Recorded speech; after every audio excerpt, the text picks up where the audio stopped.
Hey, this is episode 143 of the Collector's Quest podcast, and we don't get everything right on the Collector's Quest podcast all the time, but just 2 episodes ago, we did kind of coronavirus market predictions. And we've probably never been so wrong in such a short period of time, because I don't know if you've looked at the market, specifically for N64 through Wii games, but it is absolutely on fire right now. So we're going to talk about what's happening with common games, what's happening with collectible games, a few huge sales that we're a little late to the party with, like the Super Monkey Ball double pack and Atari games on Heritage Auctions. Stephan probably had his biggest week ever in terms of crazy stuff he bought.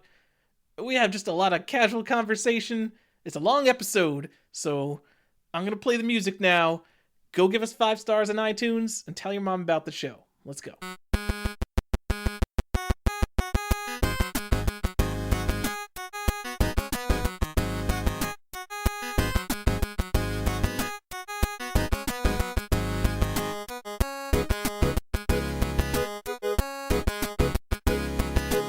Welcome back to another episode of Collector's Quest. I'm Tyler, here with Johnny and Stephan. Guys, who's everybody playing Mario Kart with? Why Mario Kart's worth like $100 on every platform now. Who are these people? Are they having people over? What is going on?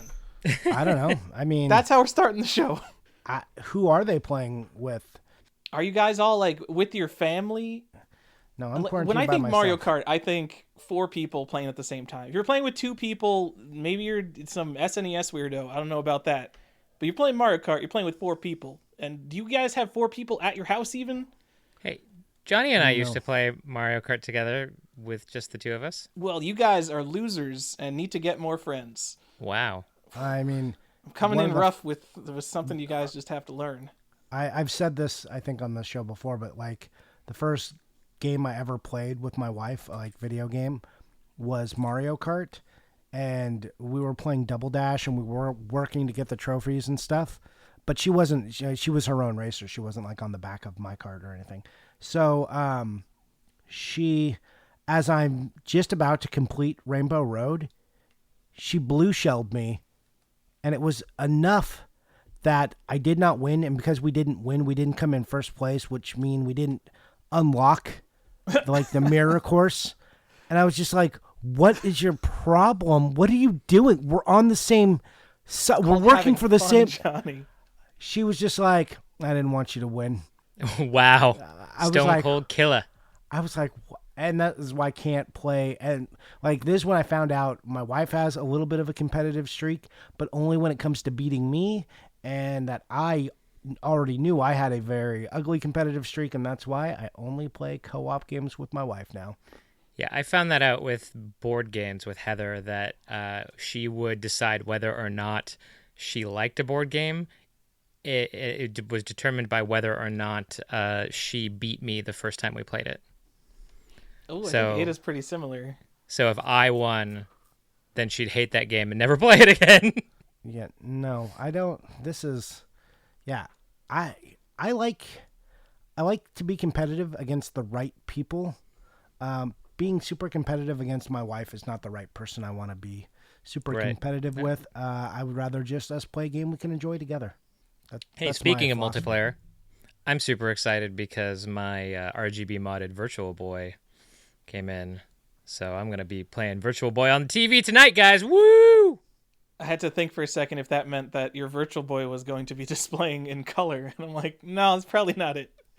No, but it does have a couple palettes. It's got a palette switch. What? So you can set it to different colors. So it's not red. Like you can set it to a less screamy color. Well, they picked red for a reason, right? Why did they pick red? High contrast. Well, so it's probably the best color, right? Yeah. No. Okay, I'm sorry. Yeah. I mean, my computer monitor is red because I have like the blue light blocking software on all my screens, so everything's red to me all the time. So red must be the most pleasing color to look at. Nope. All right. Well, Tyler's if I'm playing Virtual Boy games, I'm playing them with the 3D effect because, damn it, I'm not dragging my Virtual Boy out for any other reason than for novelty. If I'm playing my Virtual Boy, I'm playing him with a migraine. I'm going to be super interested to see like how the experience changes when you're not really tied down to like 20 minutes at a time. Like when I can play 4 hours of Virtual Boy, like whether or not that fundamentally changes the game experience, it'll be interesting. Tell me how Wario Land 2 is, because that game seems really fun, and I just can't play it long enough to beat it. Right. People say all these, like, they just kind of espouse these common opinions all the time, and I always thought people were saying that about Virtual Boy, because honestly, I'd only played it at my friend's house as a kid, so until I really sat down and played Virtual Boy, I'm like, oh my god, this thing really does give you a headache. How did they release this? What a strange product. I mean, it was just a different time, right? They didn't care if things gave you a headache. Right. And especially like if you think about it, like it was also marketed at an audience whose like eyes were still actively developing. And I'm just like, this is just a not responsible thing to do. It's fine. It should be fine. It's all fine here. Don't worry about it. You can, did you buy the Cthulhu game, Stephan? I did. Okay, I was going to say, if you didn't, I have it. You can borrow it. Well, I'll probably buy like a player copy because that one was the one that I ended up buying was like a case fresh copy that will probably get graded at some point. And that's Innsmouth no Yakadas for yes. those who are wondering. Tyler, you were going to say something. You were probably going to try and get us to talk about what the is going on in this episode. Well, I mean, I didn't. Tell us about your episode. Started right off with the who the hell is playing Mario Kart right now? But guys, yes, Tyler, did you notice? Tell us about your episode. This is my episode, guys, because I brought it up. I'm really cutting this out. This is stupid. Have you noticed everything on GameCube? You just can't buy it anymore because we can't afford it because it's only for the 1% at this point. I haven't noticed because I already have it up. Look at Richie Rich over here. No, I can Shut up, GameCube. Mister. Also has a GameCube set. Oh, that's true. Oh, I've got the complete set down, Tower. This is Fat Cat Stephan here. Yes, let me just lay my GameCube games up on my chest and look down at the peasants. Fat Cat Stephan is my favorite voice that you do. So the GameCube set, I think it's a pretty cool set in terms of the Nintendo stuff because it has the best representation of every Nintendo franchise. But it's not a set that's ever really interested me, and it's always kind of been in the back of my mind like GameCube's going to be cheap forever. It's too durable. It's too common.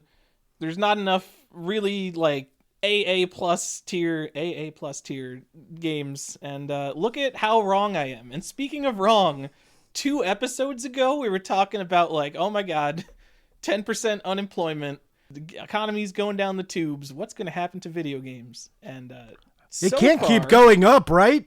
It's going to go up forever. Apparently. It's just like Bitcoin. You can't lose. But yeah, this has been a very interesting month. And just so everybody knows, I'm like a week or 2 behind on editing shows. So when we made that prediction show, it was probably like late March, maybe. Yeah, it was like, it was not even April. We were probably, like 3 to 4 days before the last day of March. And yeah, so we were expecting to come back to this in summer, but things are already so crazy and so different and so clearly impacted by everyone being home all the time that we're going to talk about it now. Yeah, so give us, let's give the people the general thesis, Tyler. What's the general thesis of what you think is going on right now? So I think it's pretty clear that people want playable games right now. So kind of everything is up. Actually, every single game I looked at for this episode, the loose copies of them, every single game went up. I didn't find one single loose game that went down in value. Kind of playable games that people want to play, like Animal Crossing and Mario Kart and Zelda, those are all way up. And collectible stuff is like, it kind of ticked up a little bit in most cases. So people are definitely going after stuff to play. People are breaking out the GameCubes, I guess. And then another interesting thing is that NES and SNES, like by far, way less affected. This is like 100% driven by millennials, it seems like. I mean, like, let's throw out a stat real quick, though. So on average, and this is Game Value Now stats, so all our normal caveats with what's going on with Game Value Now and all their. This is actually video game price charting because I didn't want to use Game Value Now because they took away Nintendo Age. No, I'm looking at Game Value Now right now. You don't know what stat I'm going to say. We made a whole Nostradamus. spreadsheet. Tyler, you don't know. I assume you're looking at the spreadsheet we made. I am also looking at that. Just Tyler, settle down over there, okay? All right? Don't try and mansplain to me what's going on here. Just because your people are out like riding in the streets doesn't mean you get uppity. Yeah. So anyways, NES games on average, and most of our stuff is from Tyler's documents. Going to look back to February because that's like we're saying that was like pre-coronavirus COVID, and now to now. So NES games on average, complete in box, were $118.58, and now they are $127.10. So a $9 jump. That's not insignificant, and that's for just NES, right? So if we are talking about GameCube, though, if you look at February, on average, a complete game was $17.36 back in February, and now they are $26. So while that's a similar jump in like price, it percentage-wise, that's a dramatic percentage shift for GameCube compared to NES. So think of it in that terms. Don't think, oh, they both ticked up, about $9. Think one ticked up like 33% and the other one ticked up, like 10% or less than 10%. So that's what I wanted to share, Tyler. So to illustrate your difference that you were explaining to the people. I guess just to throw some numbers out there, Johnny, I just looked at some popular games on NES. Super Mario Brothers, $38 to $46 complete, although that game is super swingy, especially with all the variants people are looking out for now. Increase of 21%. That's the only huge increase I saw. So Metroid went up 8%. Contra, absolutely no change. Legend of Zelda, another very swingy game because of all different variants, went down 15%, but it could have just been swinging. Mike Tyson's Punch-Out down 40%. It's because February was the all-time high for complete in box, because that might be one of the games that investors are targeting. Contra also surprises me because that's like when you say playable NES game to me, that's probably number one. Like as far as like its actual playability, to just like, oh, I'm just gonna play this for a couple minutes, like. If you're just like, let me break out the Nintendo, you're not going to spend $70 on a copy of Contra. You're going to go spend $20 on a cart. And so all of those carts are up around 20-25% each. Yeah, and even Zelda, like you said, Zelda's down 15%, but it's up, it's up some percentage points if you just look at the cart, right? So it's up like 30% from $16 to $21 on the carts. Yeah. And then the one kind of collectible game I looked at, why do we even look at Little Samson anymore? So Little Samson has been like $3,000 complete and kind of $1,200 to $900 range for a cart for the longest time. It's the craziest thing because once you hit 2016, there's a lot of stuff that happened. So 2016 kind of when the market peaked, other stuff started cooling down. Little Samson just doing his thing. February 2019, video game market goes crazy. Little Samson, $3,000 complete, $1,100 cart. Nothing phases this game. And again, COVID-19 does not appear to have phased Little Samson. Which is weird because, back in 2007, Little Samson was the poster boy for collectible games going out of control.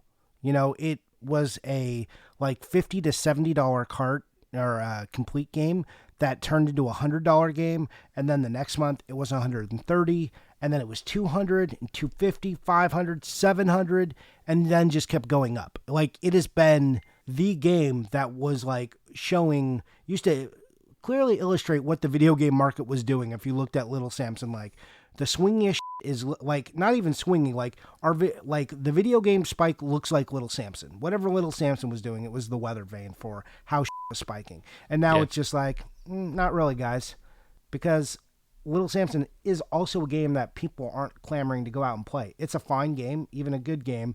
And, back in the day, it had a bunch of YouTubers going, have you guys seen Little Samson, this hidden gem? You should go buy it. No one's doing that right now. People are going back and just saying, hey, you know what games I liked as a kid? And those games don't include Little Samson for the most part. Sure. No one heard of Little Samson when they were a kid. That's why it's so rare. Well, it's not even so rare, but whatever. I mean, it's like I still think Little Samson is deeply overpriced. Sure. I mean, I think that like maybe that kind of fad, kind of YouTube effect has cooled down over the past few years, but I do think it's definitely at least highly uncommon. You can't just go and get a card of it, although I also 10,000 were printed at least. I also don't think that the people who are like in the like quote unquote high end of the hobby right now are really using YouTube to get their data from anymore, No. right? Like they're mostly feeding off each other. It's this weird insular bubble. But yeah, I think there's not a lot of awareness in the current high end market of all of that YouTube content. So, and I don't know, like, if I'm cutting off some of your later points, Tyler, but I think it's fascinating right now because there's these two very disparate groups right now snapping up video games, right? You have people who are stuck at home and they want something to do, so they're, turning to their indoor sports, which are, video games. Like, there's no sports or anything, so what are they going to do? Like, a lot of it is reverting back to nostalgia items, nostalgia game playing, which is basically how collectors got into it, right? That's how we all kind of started. Like, oh, what were the games I like to play? I'll go buy those, and then you learn more, and you get the bug, and then you're trying to buy a little Samson, right? Instead of just being like, Little Samson, who cares? Let me just buy this Mega Man 2 because it's awesome. Maybe Little Samson's a bad example there because, like I said, it's a fine game, but you get into this mindset. But then you also have these investors who are they're in the same world. The investor world is still at that same point. They're like, we should snap up all the games that people love and would buy because those are the ones people are really going to come and pay for. So they're still like in this novice nostalgia area of game collecting, and at least in buying habits. Not that they're not bright people or anything, but they're just going after the stuff that, people just walking into the hobby would also want, as we all did. So I think it's funny that, the sit-at-homes right now and the high-end collectors are fighting each other a little bit and causing to go up. Mm-hmm. So, everyone's fighting each other right now, Johnny. Well, I mean, games. Someone please just send me some games. I need my fix. Stop e-begging. We've already got complaints. Yeah, Tyler. Yeah, we talk about a hypothetical that's not happening one time. We're a bunch of e-beggars, and now Tyler's like, send me free games. I didn't say send me free games. Just sell me stuff I want. Oh, okay. Please. See, we're always willing to pay money. That's what a couple of people have sent me stuff, and I'm always like, please, can I pay you? And they're like, no, I want to send it because I like the podcast. And I'm always like, it feels weird. I mean, it's like, thank you so much, and I do seriously appreciate it, but it also always feels weird. I'm always like, I haggled up a couple days ago. I heard. With that is ridiculous. Forever. You are a ridiculous human being. Yeah, I never want to hear you criticize me for a price I paid on anything ever again in my life. No, this is like classic Tyler though. A price was offered to him, and he's like, "No, that's too low. Let me pay." That's a nice thing though. No, I'm still just bitter about that time he railed me for paying like $10 over market for that Star Wars Famicom game. Yeah, it's weird because I'm still like, yeah, you paid $10 too much, but I wish I had paid $10 too much for that copy because I picked it up and looked at it. Yeah, I still haven't bought it yet, and I'm like, that's a cute little card. Now you probably like can't. You can't buy things from Japan anymore. People have like packages stuck in limbo. Yep. Yeah. I just bought not just European Japan though. games. Like it took me. I bought a bunch of cables, like SCART cables from Retro Gaming Cables in the UK, and I probably ordered those 3 months ago, and they got here yesterday. Oh man. Yeah. But you should finish. You should say what you did to SNK 2D Forever, and we should also say thank you because he's always super nice to us.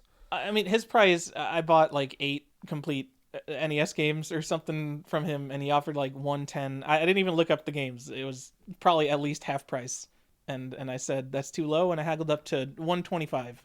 And you know what? I'm gonna take the second offer. I'll post it. He's too nice. I don't know. Yeah, I notified him that collectively as the official podcast stance is that he is too nice. Well, at least he's too nice to us.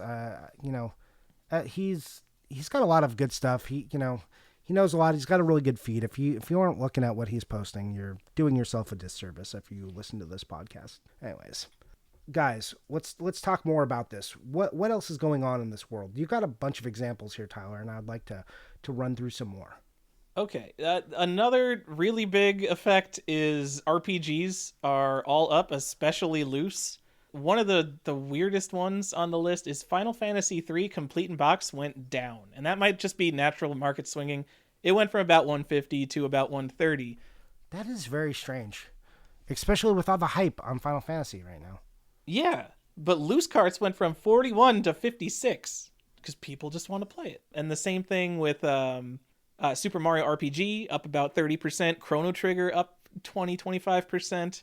The weird thing, and maybe not weird, NES RPGs are not up. Dragon Warrior games and Final Fantasy, those are pretty much flat. So I think it's those snooty millennials who think they're too good for 8-bit games and don't want to go back to 8-bit RPGs, but are totally fine going back to Super Nintendo. Well, there's also, when you think about, RPGs and you think about pixel RPG, sure, Dragon Warrior and Final Fantasy, but you think of Final Fantasy 3 and you think of Chrono Trigger, you think of the Super Nintendo RPG base first. And like when I started collecting, RPGs were my thing, and RPGs, as we kind of talked about in chat, like that was like one of the first kind of expensive games. RPGs were like more expensive. People were holding on to those, or they were selling them, and they knew people still wanted to buy them, even though video game collecting in 2004, people,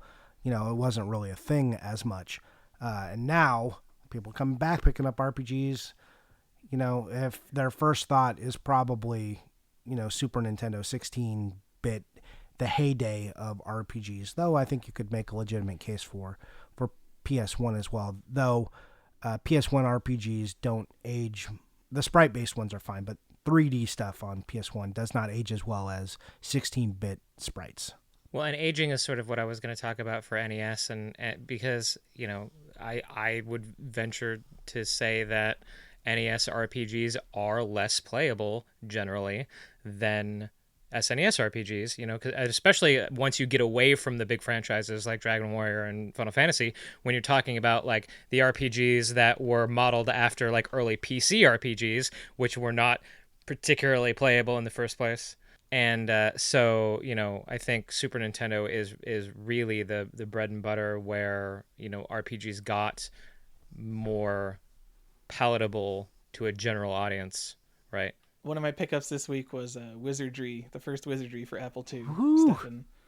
Nice. That doesn't make it playable. That makes you weird. Wizardry sucks. Yeah. Wizardry is terrible. I hate Wizardry. Like, it's important. Don't get me wrong. Like, so many people, like the creators of Dragon Warrior, cite Wizardry directly as their like direct inspiration for their franchise. So absolutely, like 100%, that is an important RPG. But a lot of important games do not age well.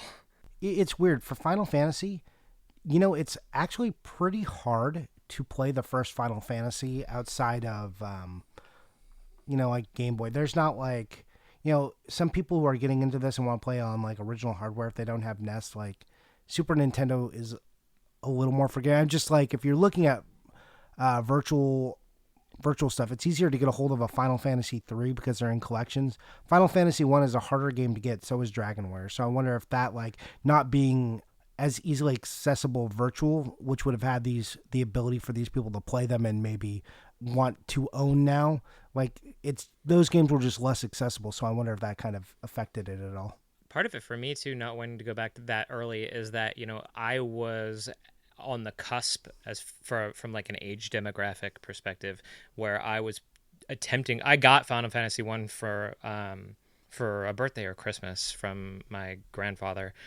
I was on an age cusp to where I just couldn't really get it.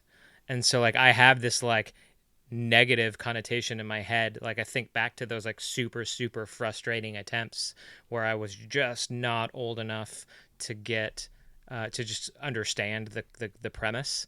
And so that really still, just like nostalgia in a positive way affects me as an adult, that affects me in a negative way when I think about Final Fantasy. I have no love for Final Fantasy 1 because of those really frustrating experiences when I was a kid. maybe it's like a Mario Kart thing where people say that the first Mario Kart you play is your favorite. Maybe the first era of RPGs where you kind of get it is your favorite, because I bet I could find so many people my age who think PS1 has the best RPGs of any Oh, generation. well, Sure. I think you could make a case that PS1 does. Like, I think 16-bit going into PS1 is the golden era. But I also have another theory on Final Fantasy, and I was kind of researching it here a little bit. So, especially Final Fantasy 1, because like the NES is not, because there are also multiple versions of these games available on different consoles and platforms. Final Fantasy 1 on NES and Dragon Warrior especially, you do not want to play the original Dragon Warrior cart. It's awful. Final Fantasy 1 isn't great. It's really slow, and you can play a better version, right? Final Fantasy 3, same thing. You can play a much better version on Game Boy Advance. So if you get the Game Boy Advance version, like in February, Tyler, it was $56 complete in box, and now it's $78 complete in box on GBA. Oh, damn, it went up on GBA and down Yeah. on SNES. Yeah, Wow. so because I mean, this is following in line with our thinking, right? If people are buying to play right now, they're probably looking for the most playable versions, and that's like what I was saying, like before, that it's not as easily accessible, and people are playing other versions, and that had me like, oh, I should go check this out then, and yeah, so it did tick up on GBA. What So about Chrono Trigger DS? I'm curious about that. I wonder, because you can also play that on your iPhone and Right. your Apple But TV. DS is 100% better than the original SNES cartridge from a playability standpoint. Yeah, like the original Dragon Warrior, like if you play the 16-bit one. Yeah, Chrono Trigger in February went from a $42 DS game to a $56 This Okay. DS is game. it's so funny because I just think of it as like this $10 sealed game. There are so many copies of Chrono Yeah. Trigger, especially if Well, you don't need that first print. Yeah, you got to get that first print with the map. Yeah. Yeah, the poster. Or the That's a poster, great yeah. poster. Yeah. Yeah. So there's your collector's tip. If you're looking for it, make sure you pay the little extra money and get the one with the poster in there. And I think does that only say that on the, there's a sticker on the seal, Yeah, it's right? on the cellophane. So if you're Yeah. buying sealed, you can tell. Yeah. If not, you got to like look through the contents. I know, because I think I cut that little sticker off the cellophane and stuck it in my box, because I think I cared about that. Johnny, I opened a sealed game last week and I put the cellophane into the box. I felt like such an idiot. Nice. There people Nothing do on the weird stuff with cellophane. stuff. Just Nothing on was- it. Yeah, you was just a like. big box PC game, like worth nothing sealed. Well, you had. I mean, it was a big box PC game, so you had a lot of room. So Yeah. So in the box, it didn't even have a manual. It was just a jewel case. I was really disappointed that I opened it. It was so stupid. There's nothing in it. it's not just an empty box. It was like a limited run games release on That's PC, like my pretty Night sad. Trap. Just nothing. So, oh yeah, we got some limited run stuff to talk about. Just something that's going on. We're not like really here to condemn them. Just that people haven't heard the news. What's some of the stuff that they've posted. I think it's worthwhile to post the information. I guess I'll just say it real quick. I'm not going to dance around. So, Streets of Rage is going to be released by them and they have Stephan we'll talk to their contracting in a second here, but they released it, or they are releasing it. They did their pre-order thing, and then another developer also had the rights and is doing a retail release, which kind of caused a storm. But they came in and they did what I think is the right thing. They said, look, if you're unhappy with the one you bought and you want this other version, we'll accept order cancellations right now for you. So I thought that was a nice touch on their part, because I don't always agree with how they do business. But yeah, they said, if you really have a problem with this, we'll take care of it. So that was a kudos point for me. I when people do the right thing, I like to call it out as much as I like to call out the wrong thing. Stephan, you want to just mention what's up with their contract? Yeah, and I did. I think I mentioned this as early You did. as last episode, but yeah, limited run the way that they do their contracts, and this isn't. They're totally above board with this. This isn't some shady cloak and dagger thing. It's just something that people don't necessarily know unless they listen to interviews with Doug or something like that. But they contractually write it so that the developer or publisher, whoever they're working with, is able to do subsequent runs of a game as long as they change the cover art so that it's a different variant of the game.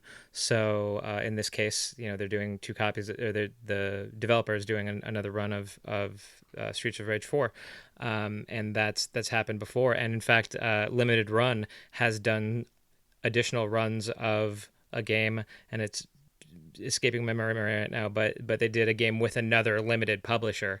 It's Psychonauts. They did another release of Psychonauts with a different publisher. And so yeah, that's a case where Limited Run did another run with a cover variant.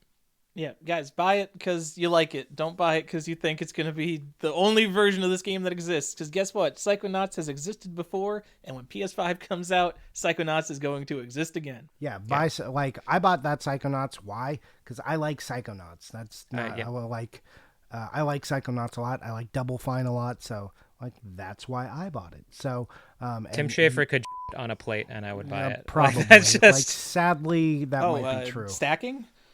Oh, come on. I would say the same about Costume Quest too. I don't like a lot of Tim Schafer. You don't like. You don't. I like Costume Quest, but I didn't like Costume Quest 2 as much. Anyways, I took us well away from our topic. Let's circle back to that. So, playable games that people want going up. RPGs going up, and you should look out for the most playable version because they're going up. Like Final Fantasy 1, Tyler.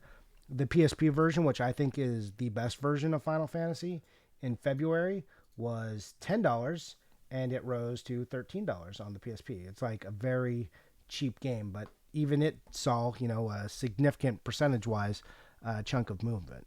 Is that game really $10? I got to make sure I have that. It's because I did at one point. I need to make sure I still do because it's like my favorite box art. Yeah, what's funny about that box art is I didn't know that there was a second, like, that face, the face of the guy. I didn't understand that that's what all that blue muck was.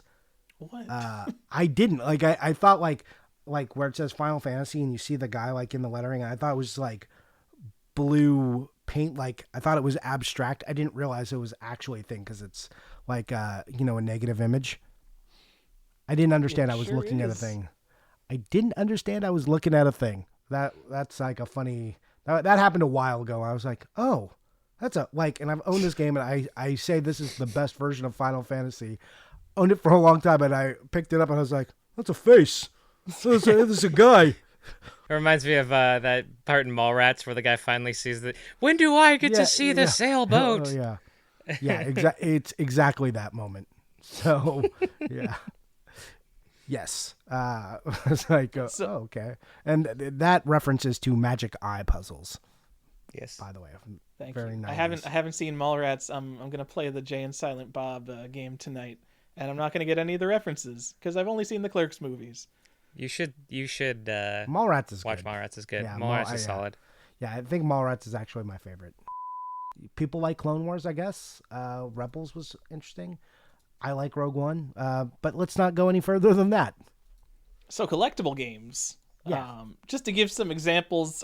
Also, I was going to say, speaking of PSP, I only looked at Nintendo platforms when I was pulling out price data because the concept of like Sega and Sony and all that did not even occur to me because I've been so Nintendo focused for the past few months.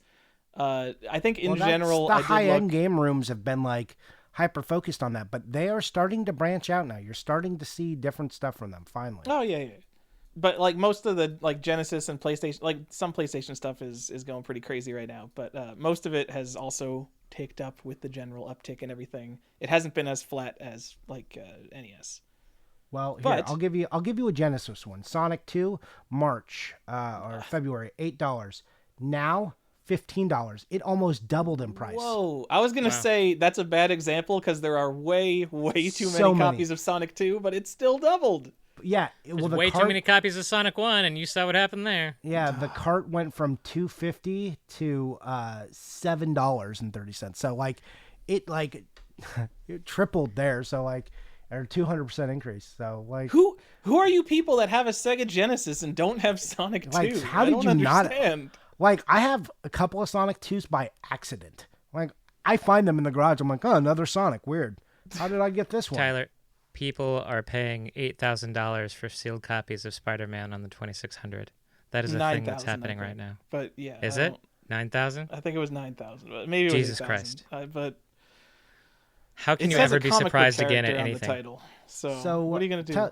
Tell us some other big movement. Like, talk about N64. We talked about GameCube. We've talked about NES. Well, I've been trying to Talked about Super transition to Nintendo. N64 with this collectible thing because Wait, N64. We're cutting this out. It's going to be a great transition, starting right back there. Sculptor's Cut, guys. Everyone got their stimulus checks. They're ready to get that prize piece for their collection. Complete in box Sculptor's Cut, completely flat, same exact price. Carts ticked up 15%. Every single other cartridge we looked at on N64 up at least 30%. Mario Party 2, Paper Mario, Ocarina of Time, Majora's Mask, Mario Kart 64, GoldenEye. Mario Kart 64 up 67%, $30 to $50. Do you know I'm why? sorry, Because Sculptor's Cut sucks. It yeah, that's what I'm saying. Like, sucks. is the assumption there that people are buying Sculptor's Cut to play? I think what? people should not. Yeah, no. I think Tyler was saying because stimulus checks came out, maybe some people went to finish off their Sculptor's like their Okay, I 64 will accept collection, but they did not because that game is garbage and they maybe already had it or it's still too expensive. Who knows? Although I do have to say $460 for a loose Sculptor's Cut seems very high. But Yeah, that you know, does seem N64 is N64. I mean, like going, we have all these percentage tick up and downs with like different shades of green based on how much it is, and 15% is a very light shade of green. But going up 15% in like 3 months is still a huge jump. That is how huge. weird this market is right now. Yeah, we're like 15%, no big deal. Even though like 15% gains in 3 months is like incredible. Yeah, and remember that that definition of the definition of a collectible is something that sells for more than it's sold for, more than its original price. A lot of these N64 games have just become collectibles. Ocarina of Time for 75 average, GoldenEye 70 average. These are pricey common games. Yeah, it's like the idea that GoldenEye is now hit like a $70 status as a complete in box game is crazy to me because it was always like $15, you know, $15-20. In my brain, that's where it'll always sit. That seems low for a complete in box goal. Like I feel like I mean, I haven't looked at N64 in a long time. Like when I was like buying and flipping games, like I remember like GoldenEye I'd get like $7 for it. So my barometer for that kind of like resale thing is so far off because I was doing it in like the mid 2000s. Yeah, well, I mean, the last time I was like really looking at N64 was quite a while ago. Not that long ago, but a long time ago. All right, guys. so N64, we made it ready? through it. Yeah, main course, GameCube games. Let's start with the collectible ones. We got Wind Waker Master Quest, which I only picked this because Wind Waker Metroid Prime hadn't had any significant sales since coronavirus started. Wind Waker Master Quest, completely flat, 85 to 82. Cubivore, 270 to 280, completely flat. Gotcha Force, 270 to 300, up 11%. Fire Emblem Path of Radiance, which is kind of in between like a collectible and a playable because it's a game that people buy to play, but it's way too expensive considering how common it is. It's up 18%. Every other GameCube game that like Nintendo published or anything close to popular is up 25 to like 100%. Did you look at Metroid Prime? Because I don't see that on the list. So go look it up right now. I didn't put it on the list because in my mind, Metroid Prime is like a $5 game, but I don't even know anymore. Yeah, Metroid Prime is, you know, not a big mover normally. Which is common. Why it would be interesting if it's up like 400%. Smash Brothers Melee, 25%. Super Mario Sunshine, up 36%. I saw a sale for $110 for a complete in box Super Mario Sunshine. Paper Mario, up 42%. Ultimate Muscle, all right, we'll talk about this too. Ultimate Muscle, up 50%. Twilight Princess, Mario Kart, Animal Crossing, all up 50%. And then Spirits and Spells, up 250% from $50 to $170. What is going on with sales over 200? That's not a playable. Okay. But it must be like I looked at the sales for Spirits and Spells, and people are still buying it at this price. It's not like one or two. It's like enough sales that I'm confused at who the hell is buying Spirits and Spells. It's you can also buy a version on the PS2, the European version. It's called Castleween. This is like we're in my wheelhouse. Castleween's the one to have. Yeah, much cooler name. Or much worse name. I meant Spirits and Spells. Good name. What? Oh, I but it's love very Castle. cartoony. I like Castleween too, but Spirits and Spells, like that sounds awesome. Like you want a cooler game than you're getting with a title like that. But yeah, what's going on? I don't know. There is some like weird movement there. I don't know what's going on. So if someone knows what the hell people are doing with Spirits and Spells, are people playing this? Did this become the ultra hot collectible? There's plenty of stock available, it seems like, because it's selling consistently. So what is going on? The GameCube is a weird system. I thought maybe there'd be like a recent pickups video or something on YouTube for it, but there hasn't been either. Well, Spirits and Spells is rare on GBA, right? Yeah, it is very hard to find. And GBA is such a weird system. Like, one day we'll talk in depth about how GBA is like the weirdest system I've ever seen. It's so strange and nonsensical. It's a confusing system. But yes, Spirits and Spells is not easy to find complete, and it is typically expensive. Like, over a couple $100. Yeah, we've seen this with... that's really weird. That the GameCube version is selling for as much as the rare GBA version. But Yeah. we've seen like games that get boosts via association, and this one just seems to have gotten an instant boost, even though it is nowhere near rare. There are a bunch of copies of it on eBay, but I'm going to introduce a third category here. So we have the collectible stuff, which is either flat or has ticked up slightly. We have, the first party Nintendo type stuff, which is going crazy right now. And then we have kind of these instant superstar uncommon games like Spirits and Spells and Ultimate Muscle. And there were all those racing games like Groove Rider and what Street Racer. There was something with like City a real generic Racer. name, City Racer. City Like Racer. all those went from like in the past 6 months from like $5 to $150, kind of overnight. And this is just another one of those games that did that. Groove Rider, I paid $10 for less than 6 months ago. I'm proud of you.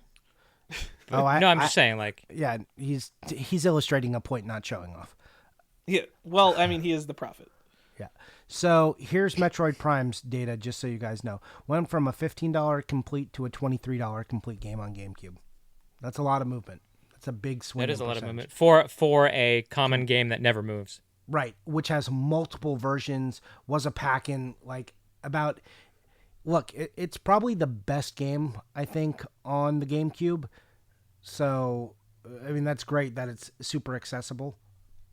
But that also means there's a ton of them available.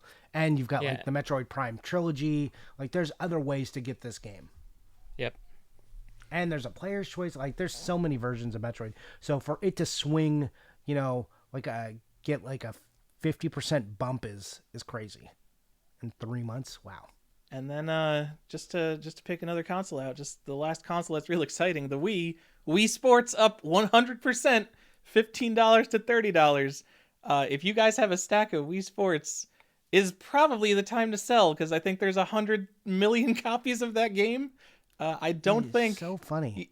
I've been wrong. I've been wrong a lot about video game prices. Saying it can't get any higher is nonsense. People are paying $250 for Ring Fit Adventure, and I thought that game was going to the clearance bin. But man, my local store. I mean, every time I went in there, it has a stack of Wii Sports.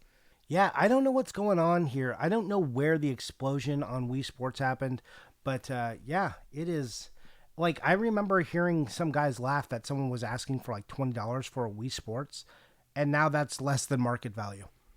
Oh, and that was like at 3 months ago. $15. I know. Like, I'm like, who the hell's It's another buying one of Wii those Sports? games like Sonic 2, where it's like, what are you doing with this console if you don't have this game? Right. And I guess the one thing Wii Sports has going for it is it comes in that stupid cardboard case that is so easy to lose. Yeah. But if you wanted the disc to play it, you could find it. I just want to say, I bought a sealed Wii Sports last year for like $20, and you guys laughed at me. And look at me now. You're a genius. I've got the mint copy of Wii Sports. I'm probably the only person who has one. Yeah. I mean, not a lot of people bought the regular version. So, what are you gonna do? I've got the pack-in version. I don't have the regular version. I want the regular version, but now is a bad time to buy it. Yep. Which is maybe a point we'll get to as a conclusion here.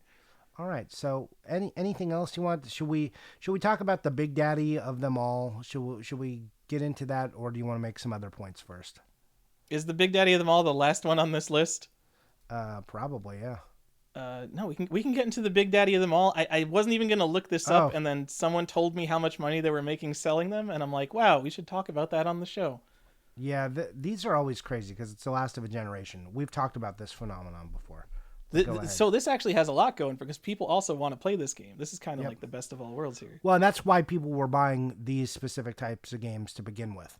The end of life for these kinds, because there's like a college sports ones that do this, and it was like a Madden that did this too, or an NBA game. I can't remember. I'm at the edge of my seat, Johnny. What's the game? NCAA Football 14 for the Xbox 360. It went from $65 to $150, so it's got 130. I'm sorry, what? Yeah.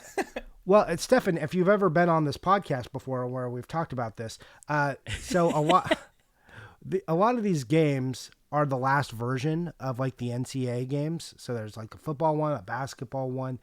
There's some hockey games that this have happened with. So it's like a lot of it we talked about and speculated is like before microtransactions became the thing in the types of games too. So they are the most playable copy of that type of game. And you got a lot of people who enjoy these games. That's why they can make it yearly, and it makes a ton of money. And then is $2 after that. But yeah, these sports games, this is like the end of life one. This NCAA 14 was like one of the last ones.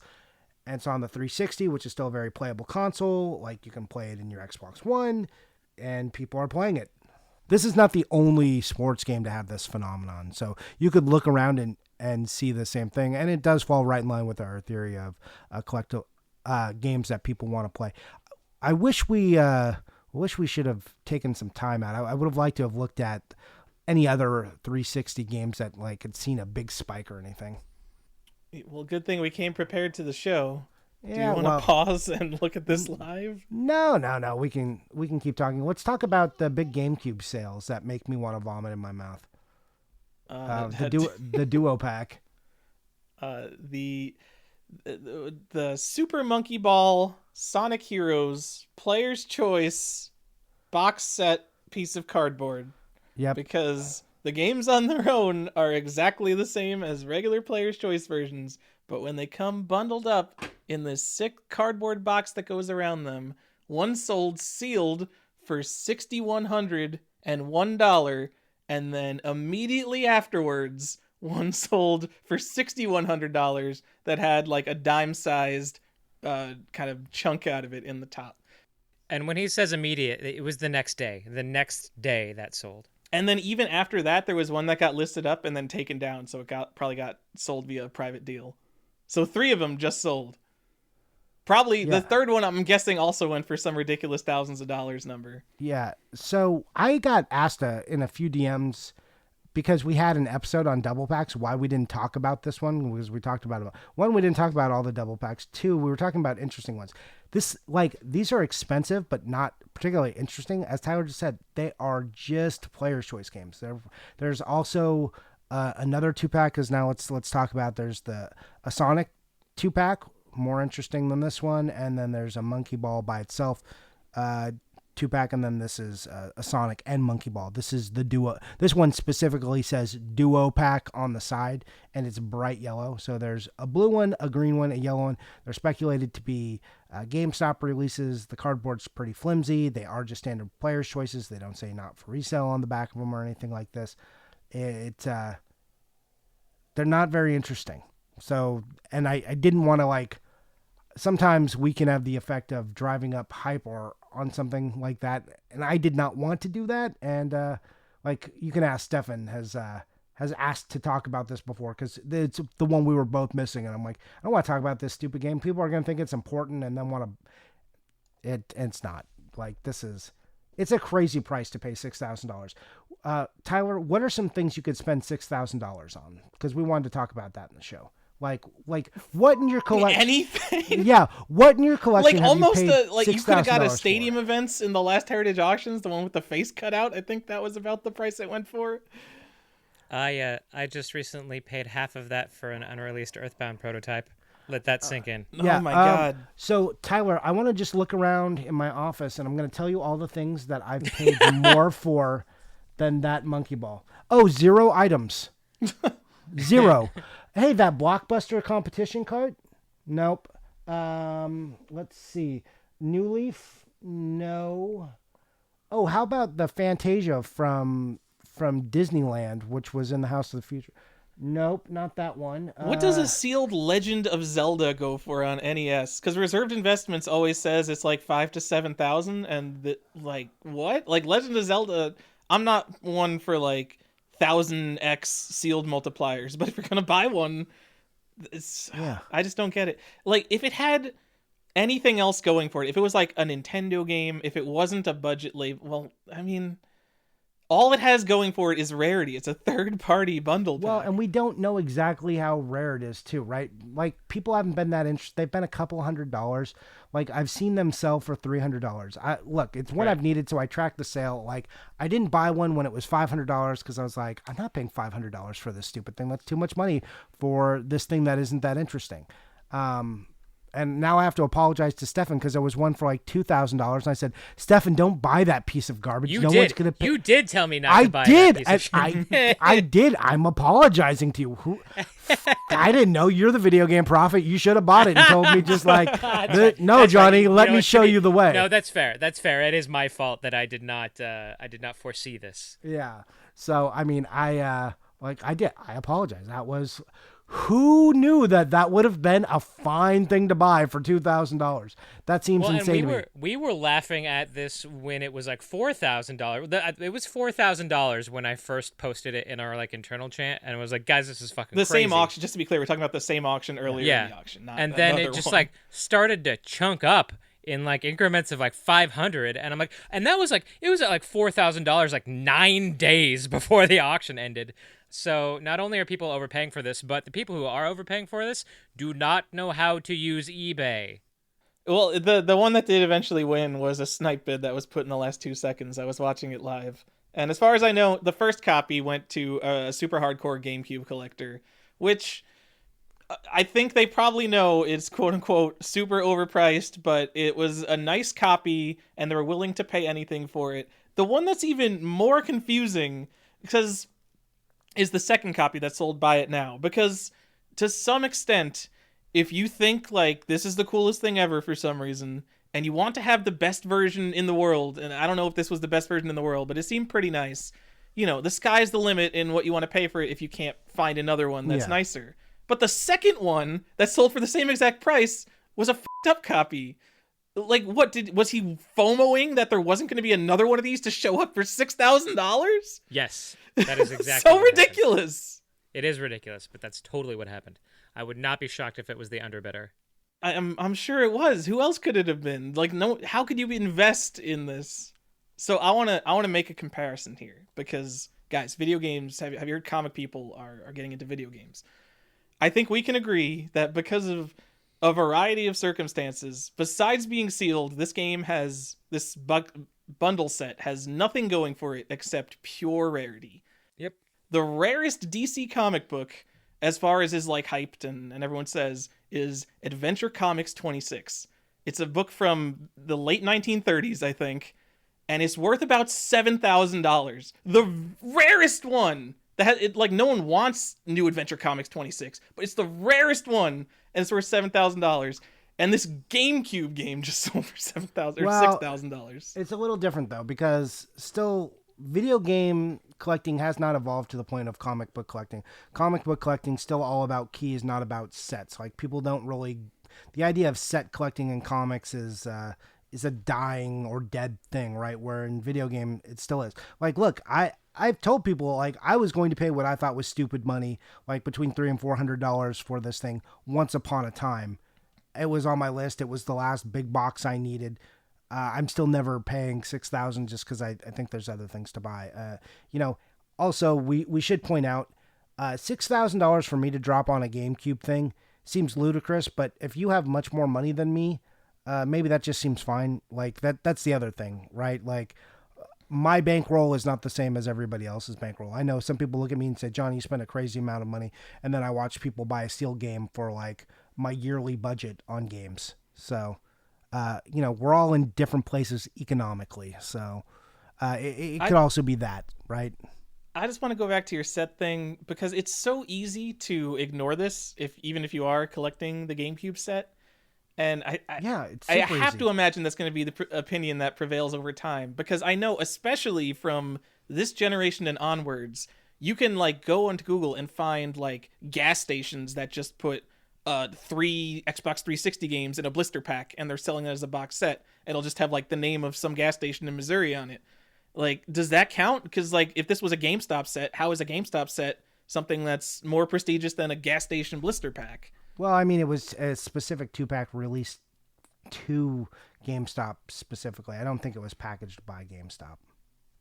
It's not like the Got to Target get on the packings. levels. This might be the next episode. All the different levels of how sets work, Johnny. It does Well- have its own UPC code. I'm looking at one of Yeah, them. Not it the does. Duo, but I'm looking at another box set, and it does Yeah, have its own UPC. Yeah, no, it is its own product, right? So, which means it had to go through, people always say, what's the difference? And like I've said this before, but, to get a product released on store shelves isn't just like slap a UPC on it. There's vetting. There are certain things that need to happen. Yes, RB, like the difference from selling like a catalog item, like the competition carts being sold through Nintendo, even, on Saturn, Circuit, Netlink. God, what is it?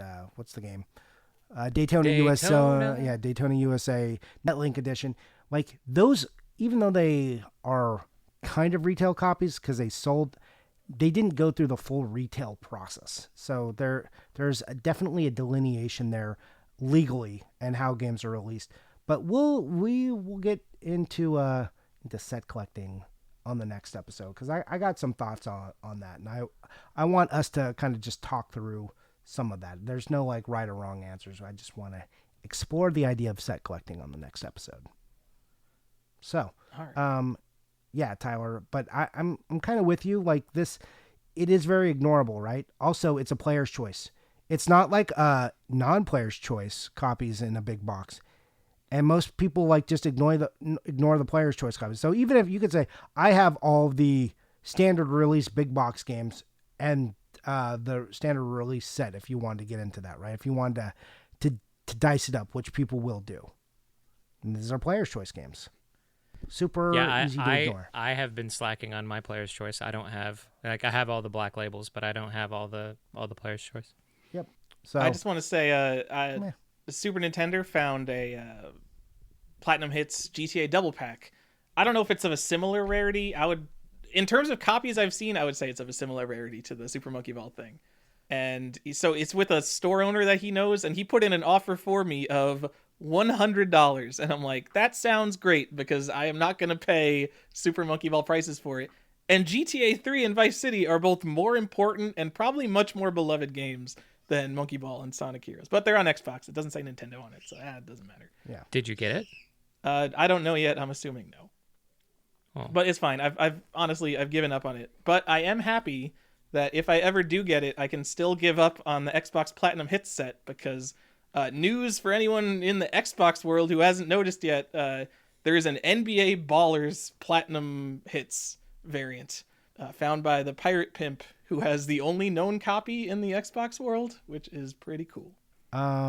Guys, just to bring us back to Xbox 360, I wanted to see what was going on with that. Yeah. Yeah, I looked too. Yeah. Like $8 in February, average for the average game, $12 now. And just to kind of re-illustrate that sports phenomenon thing I was talking about, NCAA basketball on the 360 back in February. Again, there's another one of these college basketball games that was $40, and now it's up to $80. And then college hoops, which is like the last of the college hoops, is 2K8. This saw like a dramatic increase. It was $28, and now it's $153. So if you preferred that franchise. So that's just... And there was like, we talked a little bit there, like this whole thing, why they stopped making college games and stuff. Like there was like some rights issues on, making I forget exactly how that worked out, but there was some legal stuff that happened there, which kind of slowed down college sports-based games from being out there.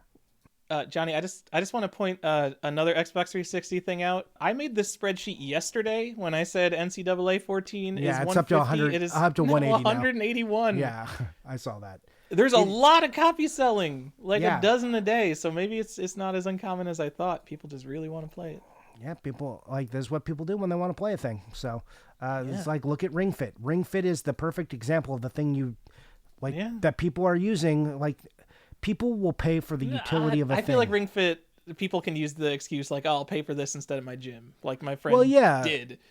But that's what I'm saying. Like the utility of the item, right? That's like it has a utility. I'm going to play this. I'm going to like if imagine if Warcraft wasn't just a thing. Like WoW wasn't a thing you could just download. And you had to go find an old copy to. Could you imagine how much Warcraft would be right now?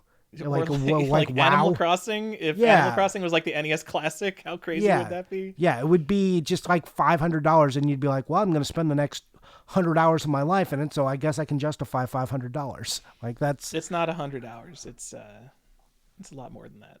I have numerous friends, including my wife, who have 400 plus hours in Animal Crossing. I have. Oh, that's Animal Crossing. I'm talking about WoW. There's like people. Oh, yeah. Months of their lives have been consumed by this. I have too many days of my life taken by that game back in the day. So, I mean, that's what I'm saying. The utility of a thing that you're getting enjoyment out of, softens the blow of that price. And you really you can consider if you're going to get a lot of use out of something, paying a little more for it. It's like buying a nicer knife because it's going to last longer and it's of a higher quality, won't break. You're like, I will get more utility. I can spend more money on this. People start to lay down that logic of thinking and applying it to games. I don't think they're thinking of it as this isn't like collectible investment. This is people who are playing. So. Yeah. Anyways, what else do we got to say about this? Anything?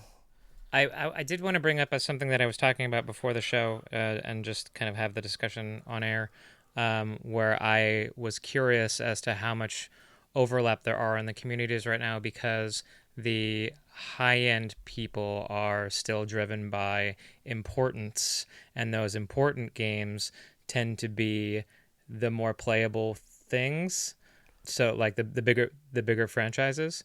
So I was just kind of curious as to like how I know Johnny had mentioned that the two scenes are sort of fighting for the same product right now, and I was just kind of curious as to whether or not you guys think that's why. Honestly, like that kind of the people driven by importance in games, that scene is so minuscule right now compared to 12 people every single day of every single week buying NCAA 14. Sure, but I do think that there's still some like knock on to that, right? Like people are that's why like I think, people are finding these like sealed variants and like selling these sealed variants are selling for $1 gajillion, and then people are going buying, loose copies or CIB copies of those same variants because of an echoing effect of those sealed copies selling for so much. Like what's a variant you're thinking of? I don't know, anything that sold at a high graded price, and then people started buying loose copies of it, like CIB copies of it, like Sonic 1 first print. That was a good one. That was a mania, that Sonic 1 thing. But I don't know. I mean, I don't think that the people driven by importance are having a huge impact, especially on complete and box stuff, because I think most of them care about only sealed games. So you think a lot of this is going to come back down after the pandemic is done? Like after we're not all cooped up and not necessarily needing to like sit around and play video games? Every time a game this market has spiked, I feel like it never returns back to where it has before, even on individual games and stuff. So I don't think we're going to go back to pre-pandemic prices. We might go on like since 2016, a lot of stuff has been on a slow downtick. Maybe after this is all over, it goes back onto a slow downtick. Or maybe the Great Depression 2 happens and that brings things down, but I don't even know at this rate, what is our unemployment rate at? I don't know. I can't make a prediction anymore because our prediction like a month and a half ago has been so horribly, horribly wrong. That, we well, know to nothing be fair, about like economics.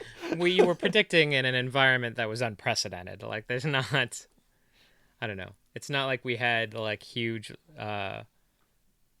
models to go by. Yeah. But when I think of people going to play video games, I think like, oh, okay, yeah, everyone's gonna go and play Animal Crossing. Everyone's gonna go and play the new Call of Duty game. Everyone is gonna like go play the stuff they normally play. Like I wouldn't think that like everyone's gonna go home and they're all gonna break out their GameCubes and they're all gonna go Zelda Twilight Princess. This game doesn't get the respect it deserves. It's like a top 5 Zelda game. We're playing some Twilight Princess. I don't care what it costs. I know, like for me, I did I like a month ago, I was like, hey, I really never gave the DS as much of a chance as I wanted to, and I think I'm gonna buy some DS games. So I literally like looked at a bunch of like top 10 lists for like what should I buy and play on DS, and so like that's like I bought all the Castlevania stuff and all the really playable stuff on DS, and that was a driver for me that I was just like, hey, I have some time to sit down with a console that I never really gave that much of a chance to, and I'm gonna buy some games for it. So that Oh my that was god, my you're buying motivation. DS games. Everybody go all in on DS. So I was right a month ago to start buying DS stuff. Well, I'm already done buying DS. I bought, like I said, I bought like maybe 15 games, and then All right, like like the Castlevania games on DS. I'm sorry, guys. If you guys have just noticed we're casually talking right now, it's because Johnny left. I'm gonna cut out the part where he said he left because it sounded weird. Oh, and I guess the Castlevania games are almost reasonable. Order of Ecclesia is $85. That game's not even that old, is it? nope. Oh wow, this game went on a journey. Wow, everybody go look up the price graph of Order of Ecclesia. I'm just gonna cut this out. This is a stupid thing to talk about. It went up to over $100 last summer, and then it went on a big dip down to 50, and now it's on its way back up. That's an uncommon thing for a game to do. What happened last summer? Was That that could the have. Netflix? I was gonna say that could have been Netflix, or that could have been, I don't know, like a YouTube video or something, a Let's Yeah, Play. guys looking at Castlevania stuff. Yeah, Stephan said he bought all the Castlevania DS games. We were talking about motivators for people like Oh, buying games, and I was talking about how I sort of like went on a run for DS like a month ago, and I was just like, you know what, I didn't give this console enough of a shot, and so I just like looked at a bunch of like top 10 lists of what I should play, and I bought a bunch of games based on that, and that's how we got to this current I'm conversation. curious to hear what else you bought, but we can talk about that and buying and playing. Yeah. Johnny, Yes, sir. I'm gonna blow the lid off a game right now. Do you know about the Casper's School Scare games? Casper's Scare School games? On the DS, Yeah. yes. Okay, they're both under $10 and they don't have a tracked price in like years. Do you have them? Believe so. Oh, you better. Okay. Just I making mean, sure. I know you like that weird children's horror stuff. I love it. Actually, yeah, I only have Spirit Dimension. I'm sorry, I have Spooky Sports Day, Casper for DS. I don't have the other Oh, one. there's also Classroom Capers. And I thought it was this rare game. It turns out it's just one of those games that you can get new old stock all day because DS is weird. DS is a weird system. You know, like one day we'll talk about the DS too, and like the DS set, how big and unwieldy it is. But the worst part about the DS set is not even the size; it's that people haven't fully explored it yet. So the games that people think are rare are like the stuff they're only finding one of because people aren't really selling those yet. People haven't like haven't rooted around to dig up the stock of this stuff. So you have games like Shepherd's Crossing, which might actually be rare, and like Power Bike and stuff. They're like $500 games, and it's the worst because these are the trashiest of the trash games. The whole top end of DS is littered with trash, like games you would never want to play. And that shouldn't matter like in set collecting when we talk about, but it's a lot harder to motivate myself to buy a game that is that much garbage rather than something that's cool. Like, are there enough people that are legitimately like collecting every single DS game to the point where Jewel Master or whatever should be $300 compared to everything else in the set? I I've been don't doing think a lot so. more relative pricing in my head because there's a lot of games that are way more expensive than comparable games like Yeah. the Super Monkey Ball Platinum Choice Pack. There are comparable things like that, like the GTA Double Pack. Not comparable because it's not a Nintendo thing, but there are other comparable things that are nowhere near that price. Yeah, it's we live in a ridiculous world right now. So that's Johnny, can I Unless you had something else to bring up, can I shoehorn a third topic into this Sure. wonderful show? I don't know how long the show's Go been for going it. on. Now 15 minutes? Yeah, whatever. Go knock yourself out. But one last thing about that Casper. There's a variant. There's different color carts, just so you guys Ooh. know. There's like a okay. different label. There's a green what and, if and a all the purple new one. old stock is the second print? You guys got to get that first print Casper's Scare School games on DS. It's a horror game. It's going to be like that Looney Tunes game on Game Boy Color. No, you were talking it's about. actually there's not a variant of that. Oh my god. we're done talking about Casper Scare School. I just brought it up because I thought you would personally find it interesting. No one listening to the show go and research this game. It's not worth it. Sorry, I'm ruining it for you. The topic I wanted to bring up was latest Heritage Auction was the first one where they were selling Atari games. Gross. And one, you think it's gross, sure, but the prices were Gross. out of control. Gross. I think we can all say gross. To the point where I honestly wonder if all of these sales are fake and it's just kind of a hype machine, or if it's something like when Apple puts out a $1,000 monitor stand, which they know they'll get ridiculed for, but they know that everyone's going to blog about it. So is it something like that where all press is good press, even if people know that the games aren't worth this much? Is very strange. I don't know what that is, or there's also the other possibility that people paying for this are like old white dudes who had Ataris and are into Atari, whereas like the rest of They're not that into Atari. Like, well, I'm saying, but they would have the money too. But like, where other collectors, people collecting like GameCube stuff for interest, like, aren't ever going to be interested in that. So you're talking about like older collectors who like aged out maybe of the collection, but now are coming back in after having done something else, and now there's kind of a new vector to go back into their hobby. I just think like there's people like buying up the sealed nest stuff and they're like paying high prices on that already. Those people are older than like your average collector, right?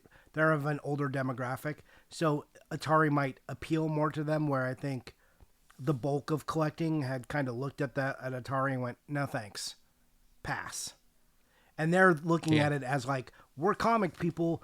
Oh, this is like the real good old stuff, just like NES, and maybe they're comparable. And other collectors are like, nah, dog, Atari's gross. Don't touch it.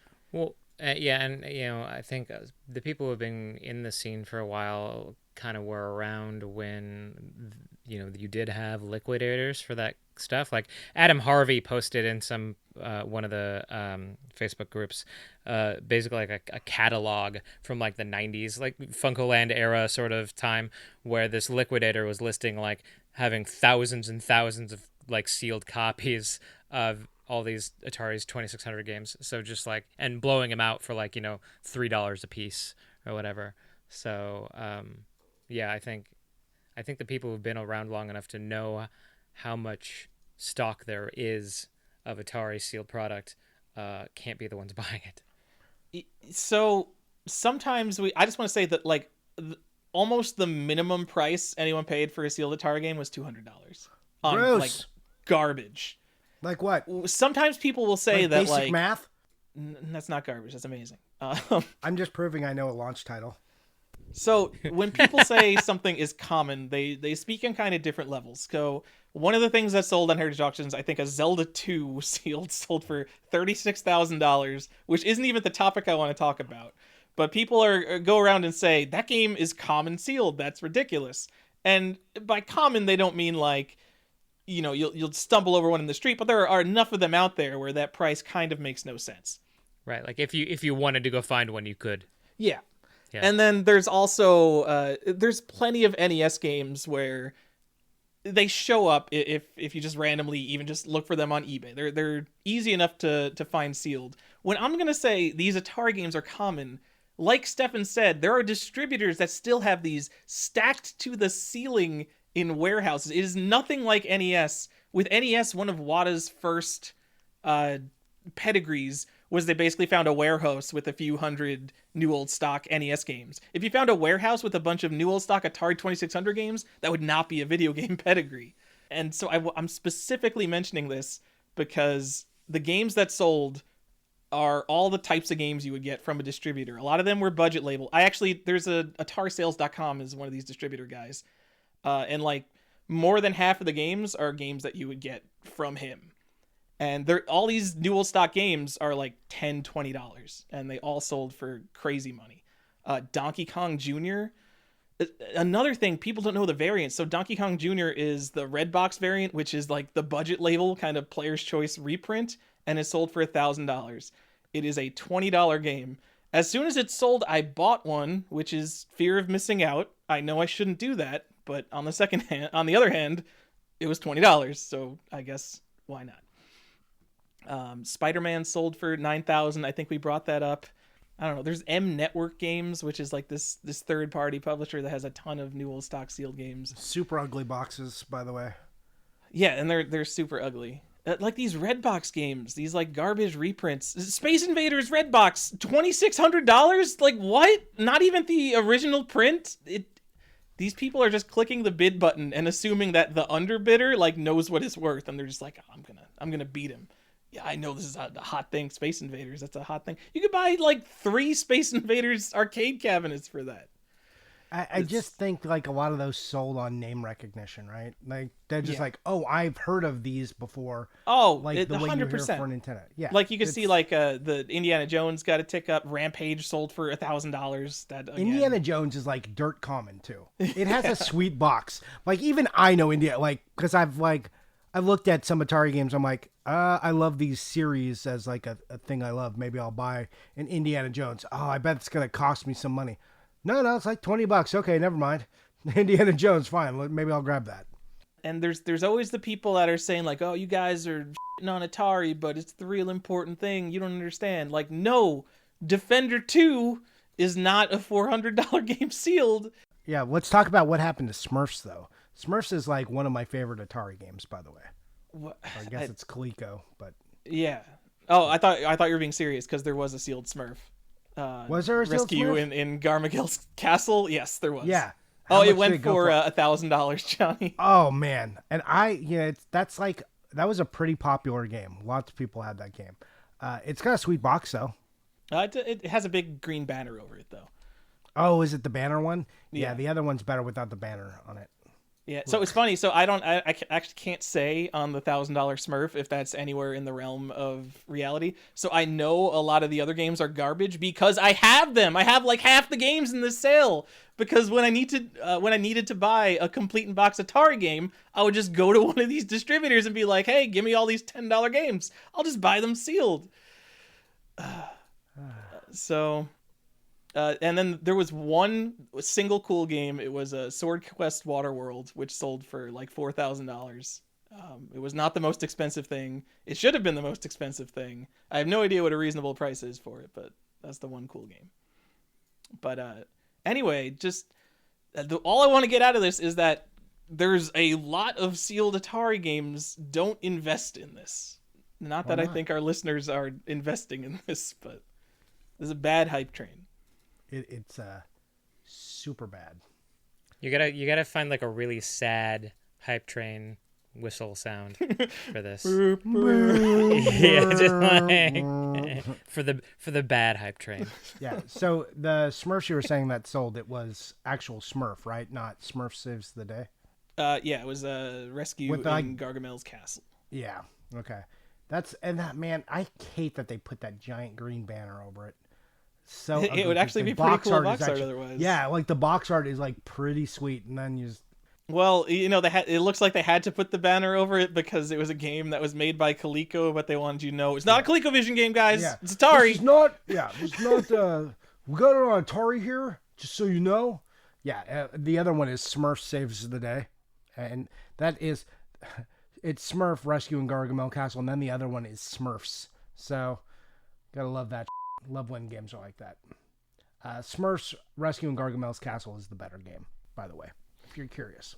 And just so our viewers know, the big green banner over Smurf says video cartridge for use with Atari video computer system. Yeah. All right, VCS. So I don't like bringing up these sales because I don't want to be the kind of all news is good news kind of cheerleader for this kind of stuff, but I do want to give that warning not to go crazy for Atari stuff. And if you do, don't do it on Redbox Space Invaders, stuff that you can pick up for nothing. So okay, let's distill this into a couple of the salient points, and then I have some questions, unless you have more to say. All right, let me say one more thing then. I just because I remembered, I see people talking about these sales and they're like, oh, that variant's rare. It never turns up for sale. A lot of this like the Atari stuff that no one wants isn't always on eBay. Like when it's on eBay, sometimes you'll see 10 plus copies available, but a lot of it is just random weird websites or like guys on Atari Age have this stuff. Just because it's not on eBay does not make some of these games rare. All right, now go into what. Whoa. Is it because some of those people are they don't even know how to computers? use eBay? They were like using news groups to sell this stuff. That's very funny to me. All right, so collectible games, flat is your salient point. Games that people want to play, ticking up. Yeah, that's the thesis of the episode. Still, we're good there. The other thing, I just want to get your guys' take.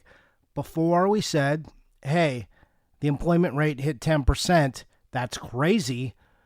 People aren't going to keep buying games like this. Now the economy is reopening in some places. Some states are reopening. Doesn't matter if we agree with that or not. That's the reality. Do we think video game sales are going to start to trickle down? And couple that with the fact that unemployment rate hit like 14%, though that should see a decrease as more of the service industry people get back on their feet. But do we think now that we're like hitting the summer and people are going out whether you're allowed to or not, that game sales are we going to see a trickle down on either of these types of games? The one that the high end groups are buying, collectors are buying, investors are buying, versus the people that got stuck in the quarantine buying zone. Actually, Tyler and I talked a little bit about this whilst you were away from the keyboard. But we can talk about it again. So I think the consensus we came to, because this was really Tyler's point, was that, when these spikes happen, we haven't necessarily seen them go back to midline, so regression, but not all the way. Right. So the likelihood of it coming back down immediately to pre-corona prices is probably not likely, as much as like you said, there may be a sort of a natural trickle. But then that would also not account for the possibility of some crazy global economic crisis that we may or may not be on the cusp of. So there's that. Right. Tyler, what do you got to say about it? I think, if anything, the market activity recently has shown that the types of people who would be returning to work are not, like the service industry type people are not the people spending $70 on a GameCube Zelda game. Or at least I sure wouldn't if I was still working. I don't think so. Like I disagree, because these are the same type of people who may have paid $50 or $60 for a GameCube game back in the day when they were buying GameCube games. So the idea of paying $70, $80 for a game maybe doesn't seem that outlandish. I don't know how much the country is actually going to reopen. Like, as much as governors and the president and whoever might say like, oh, it's okay, everybody go back to work now. I think that a lot of people who are able to are going to continue to work from home, and the types of people who are working from home are not going to. The demand there isn't going to be reduced, I don't think. Honestly, okay. So in one sentence, I don't think we're going to see much different this summer, regardless of what happens. So, and I want to introduce just a couple of other ideas. One, what we could see is an uptick in new collectors, and like we may see like some new people on Instagram. You may see some new people on forums, because as people refine their love for this, or they might be becoming collectors again, right? The other thing is, just because people go back to work and don't have time for it, it doesn't mean that these things are going to be reavailable to the market. Like, you might see like the frenzy of buying slow, but you may not see an inventory increase. It doesn't mean that those people are going to go, like, again, unless we hit some sort of weird economic crisis that we, like we said, may or may not be on the verge of. Depends who you listen to. I don't know the answer, because that's not my job to figure out. I'm in it with you guys. unless something like that happens, you're not necessarily getting more stock of this stuff. That's what happens when people buy up nostalgia items that are no longer being produced. Some amount of this stock will go into a closet and will never be seen again on eBay. So that's like a thing people should come to grips with as well. Like I said, just because the price comes back down doesn't mean there's going to be a bunch of new stock readily available. So prepare for that. Prepare for what, Johnny? Buy everything? Buy GameCube games? Is that what you're saying? No. Yeah, buy them all. Buy quickly. $6,000. Why are we talking about this? Like Why are we talking about it and not buying stuff? So, Stephan, I have an idea. Yeah. We both think that $6,000 is a stupid price. Uh-huh. How about me and you split it since it's a duo pack? We both pay $3,500 and we can co-own it. Huh? Okay. Are you with me? All right. Now, so is the strategy there that we would split it in half, or because we live in relative proximity, we could like timeshare? You can have the games. I'll just take the sleeve. How about that? Oh yeah, no, that seems completely fair. It's like the dumbest idea ever. You say it's the dumbest idea ever as if we're not living in a timeline where people have shares in games. Oh, yeah, we are in the darkest timeline, for sure. Yeah. Like, that is no doubt in my mind. Yeah, now imagine us having a very serious conversation about a $100,000 game. Guys, okay, so what I'm doing is I'm collecting share money right now. We're all going to get in on Stadium events. It's $24,000. We're going to have 24 shares. You can all get in at $1,000. We'll maintain it in a safety deposit box, but hey, we will all own it, and we'll ride that check for at least 10 years, and we'll turn around, we'll flip it. We're all going to make a bunch of money. You guys in? The video game stock market is real. Yes? I don't know if you're joking, but there's a website that does that. Yeah, there are websites that do that. Look, this is a thing I joked about before, and then it became like I have to be careful about what I joke about because I think those are terrible ideas. But who knows?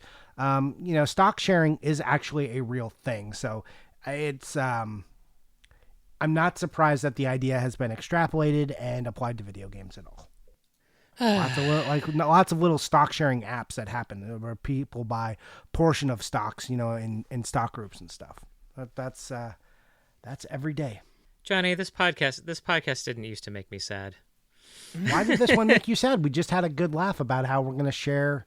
I know. Can't we just all collectively go back to like buying loose Nintendo tapes?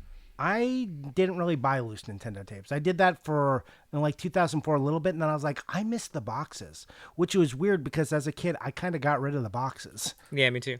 Although I did have all my NES manuals in like a lunch tin. I obsessively read my manuals and like maps and stuff. I loved them. Yeah, I brought them to school with me and read them during recess because that's the kind of kid I was. Yeah, me too. But I loved RPGs, so you had like these sweet manuals and like sometimes there was like world building and lore in there and stuff. So you're like, oh my God, you know how much you can learn from the manual? It's not just like press B to jump. There's so much stuff in here. That may have been a thing I tried to shout as kids. I remember arbitrarily just bringing games to like school so I could show off that I had them. Like I got in trouble for having a copy of Diablo in my backpack in junior high. Stephan, that's exactly you on Instagram right now and on Twitter. This is like no different. Why would I be shocked that you showed something off at school? Look at what I've got. Fat Cat Stephan here with some things to show you. Yeah, the origins of Fat Cat Stephan were junior high, man. Yeah. Have you seen Diablo? Of course you haven't. It's not released yet.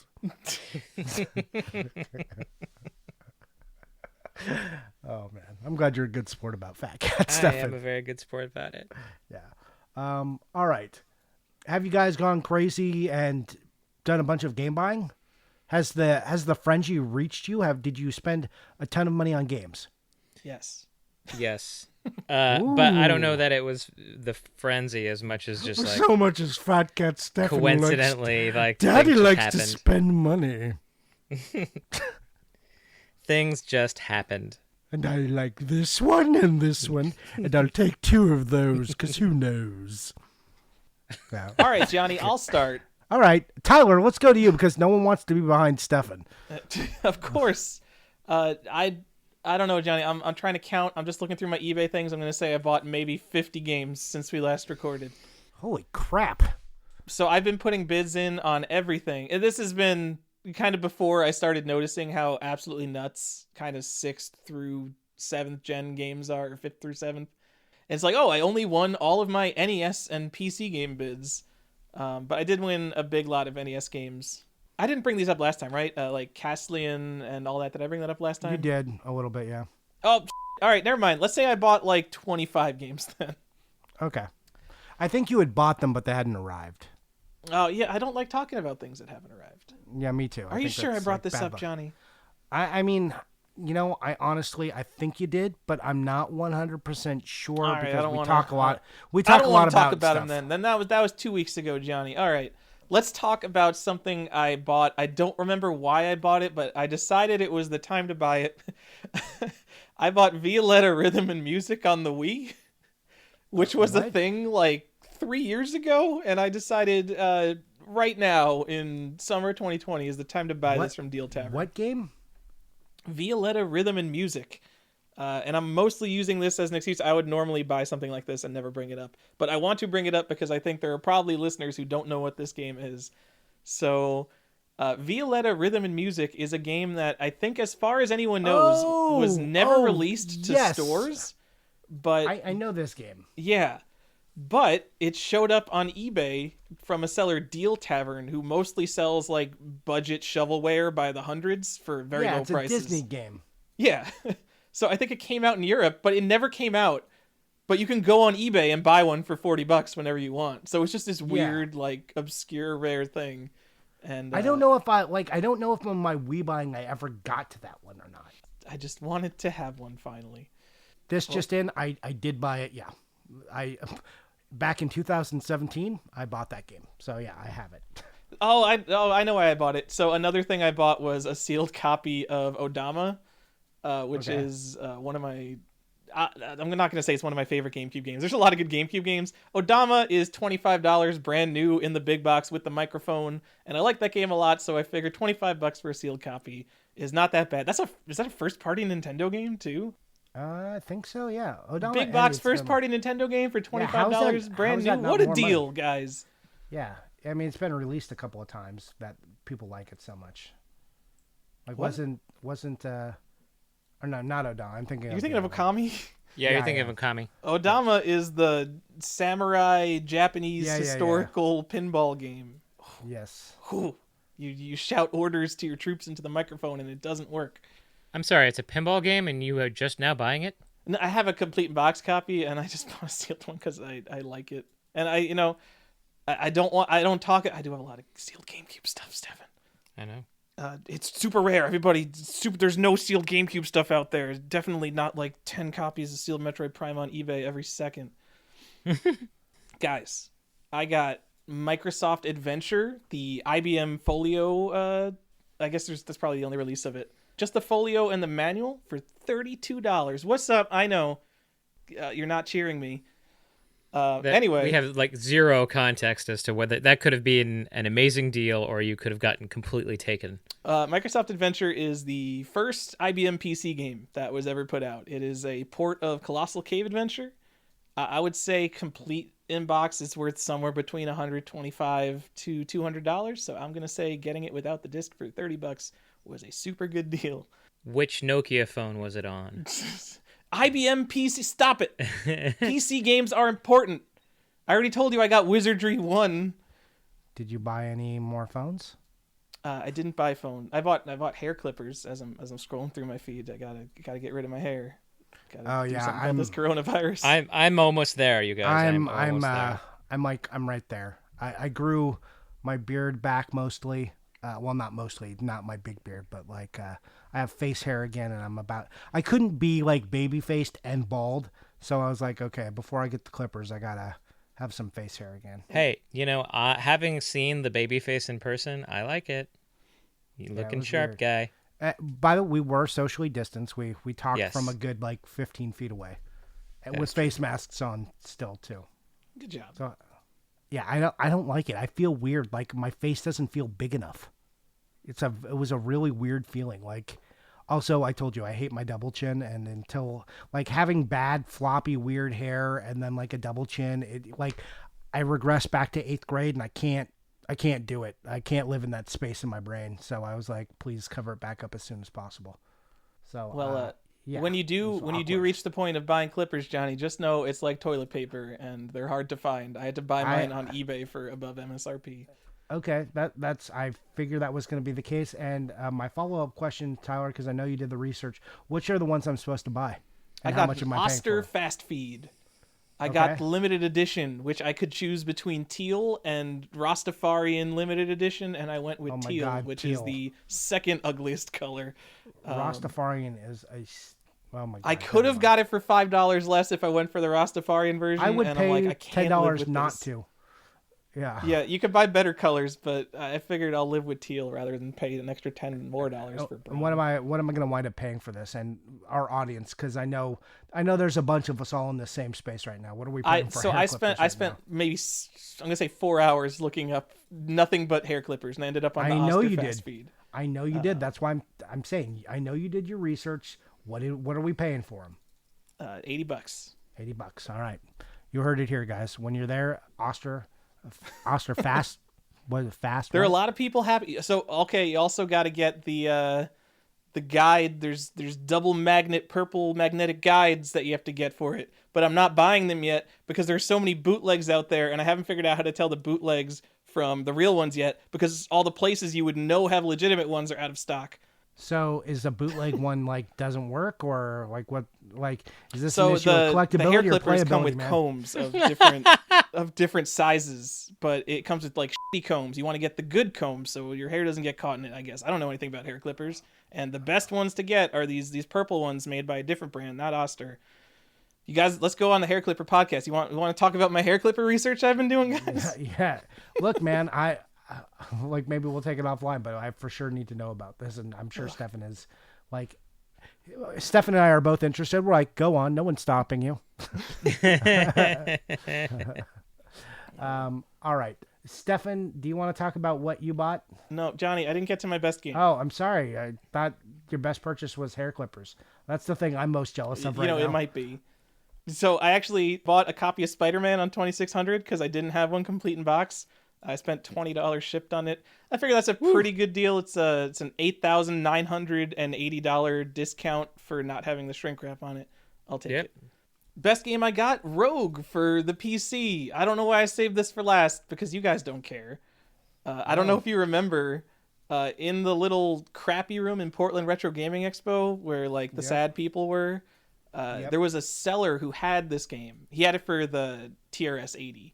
And he had just like a big box of games, and by the time the seller came back, it was the one game that sold, and I was really mad, and I haven't been able to find a copy since. And the PC version is harder to find than the TRS-80 version, and it is super nice, and I'm extremely happy. I really like having games that entire genres are named after, like Metroid, and well, I guess there's no genre for platforming, but like Donkey Kong and Super Mario Brothers, and Rogue. It's cool. Nice. Yeah. Is it cool? Sure. I'm going to go. Yeah, it's cool. Stephan, back me up here. It's cool. Yeah, it's cool. All right. All right. Thank you, guys. I appreciate that. Yeah, no problem. Solidarity, man. There's no console like equivalent of it, so got to get it on some PC. It's ported to every computer ever. Are you guys going to get a copy of Rogue? Yeah, I've got it in my watch list right now. You can get it sealed on the TRS-80 for like $60 or something. And I paid more than that for a not sealed version on PC. Different computer prices are. I think I'm going to look for a place. PC one in case I ever want to play it. Okay. I can set you up with a color computer though. Let me know. We can get you hooked up. All right, we'll talk offline. Okay. All right, Stephan, what'd you buy? How many? And how long is the list? Is it very long? I mean, I'm it's actually not kidding. short. I'm kidding because I want to hear about what DS stuff you bought because I secretly like the DS. Okay, it wasn't 10 games. I thought I bought 10 games. I bought like 5 games, but overall, I actually did buy probably 20 games since last we talked. I bought some retail games, which is weird for We're me. adding to the problem that Stephan's even buying video games. This is what I know. COVID's doing to us. Yeah, this is. You might have to give up being a fat cat if you're buying video games. I know. These aren't one-of-one You'll have to pick a exclusives. different voice for me, Johnny. It'll just be a dullard. You don't want that voice. So, as far as DS goes, since you asked, I picked up, and I'm just looking at my eBay buys like Tyler was. I went through for a lot of the N64 port stuff that I didn't have. So I got Ocarina of Time for the 3DS, and then Link Between Worlds for the 3DS, Mario and Luigi Bowser's Inside Story for the DS. I got Portrait of Ruin, which that's the game that I've been actually playing, like actively playing right now, Castlevania Portrait of Ruin. I bought some cereal boxes, which I'm not going to talk about much. Which ones? I got a bunch of. They had some so I went and got like all the Ralston hologram boxes that I could find basically for cheap. So like the Ghostbusters. Did you get a hologram Ghostbusters one? boxes. Ah, nice. I did. I got 4 different Ghostbusters ones. Oh shit! I can't wait till this is over and I can go actually into your house and look at stuff. And just like look at this weird shit that I bought. Yep. My weird pandemic shit. I got this really great Rice Krispies Canadian box where it's the Enterprise on it, and it's like firing phasers into the milk, and it's just like awesome. Is the milk change color with the cereal? No, it was just it's just regular Rice Krispies, but it was just a Star Trek promotional. Because I've noticed a lot of things where the box is interacting with the thing is interacting with the milk, is usually because it's a color change to the milk. Nope, just normal Rice Krispies, but Canadian. So I don't know, if they have different Canadian Rice Krispies. I bought on a whim. I bought a vintage Mighty Ducks jersey that hasn't shown up yet, dude. We're talking like a month ago, like, guys, it's time to buckle down. We don't know where the global economy is heading. Got a Mighty Ducks jersey, by the way. I bought some cereal boxes. The Mighty Duck jersey. 5 DS games. Although my favorite cereal box that I bought so far is the Mr. T box. I got Mr. T cereal. I'm very happy about that. I pity the fool who doesn't enjoy that cereal. I'm box. pretty sure Right. Cereal YouTube Man has that. That's one that stands out on his wall. Yeah, cereal time. Cereal time TV. What else I get? I started buying some sealed games. I don't really want to get into which ones because I'm still buying some sealed games, but just like some Super Nintendo stuff that I didn't have, that I just like stuff that I actually actively like. I don't think I've paid more than $200 for any one of them, so it's not super popular stuff. Wafflefoot Josh is going to be upset about one of your sealed buys. I think it's one of them is on his list of actively lookings. I actually, he just texted me, "I love you," out of the blue, so I have to follow up on that and see why he loves me. Because of all the cool stuff you post all the time. That's not stupid stuff like video games. I also I decided that I wanted to try, and I've been almost done with the PS1 long box. I'm not doing a PS1 set, but I do want to do the PS1 long box set, and so I decided that I was gonna actively try to finish that off. So I bought a handful of games from that set. Probably, let's see, 1, 2, 3, like 8 games from that set. The big buys, and this was the one that I was talking about previously, kind of amorphously, was I finally tracked down a Earthbound retail poster, and that's a really big deal for me. This was the secret on the last episode, just to remind everybody. We were talking about like, oh, we're bidding on something. Yeah, so that was the Earthbound retail poster. That's on my Instagram feed. You can go look at that.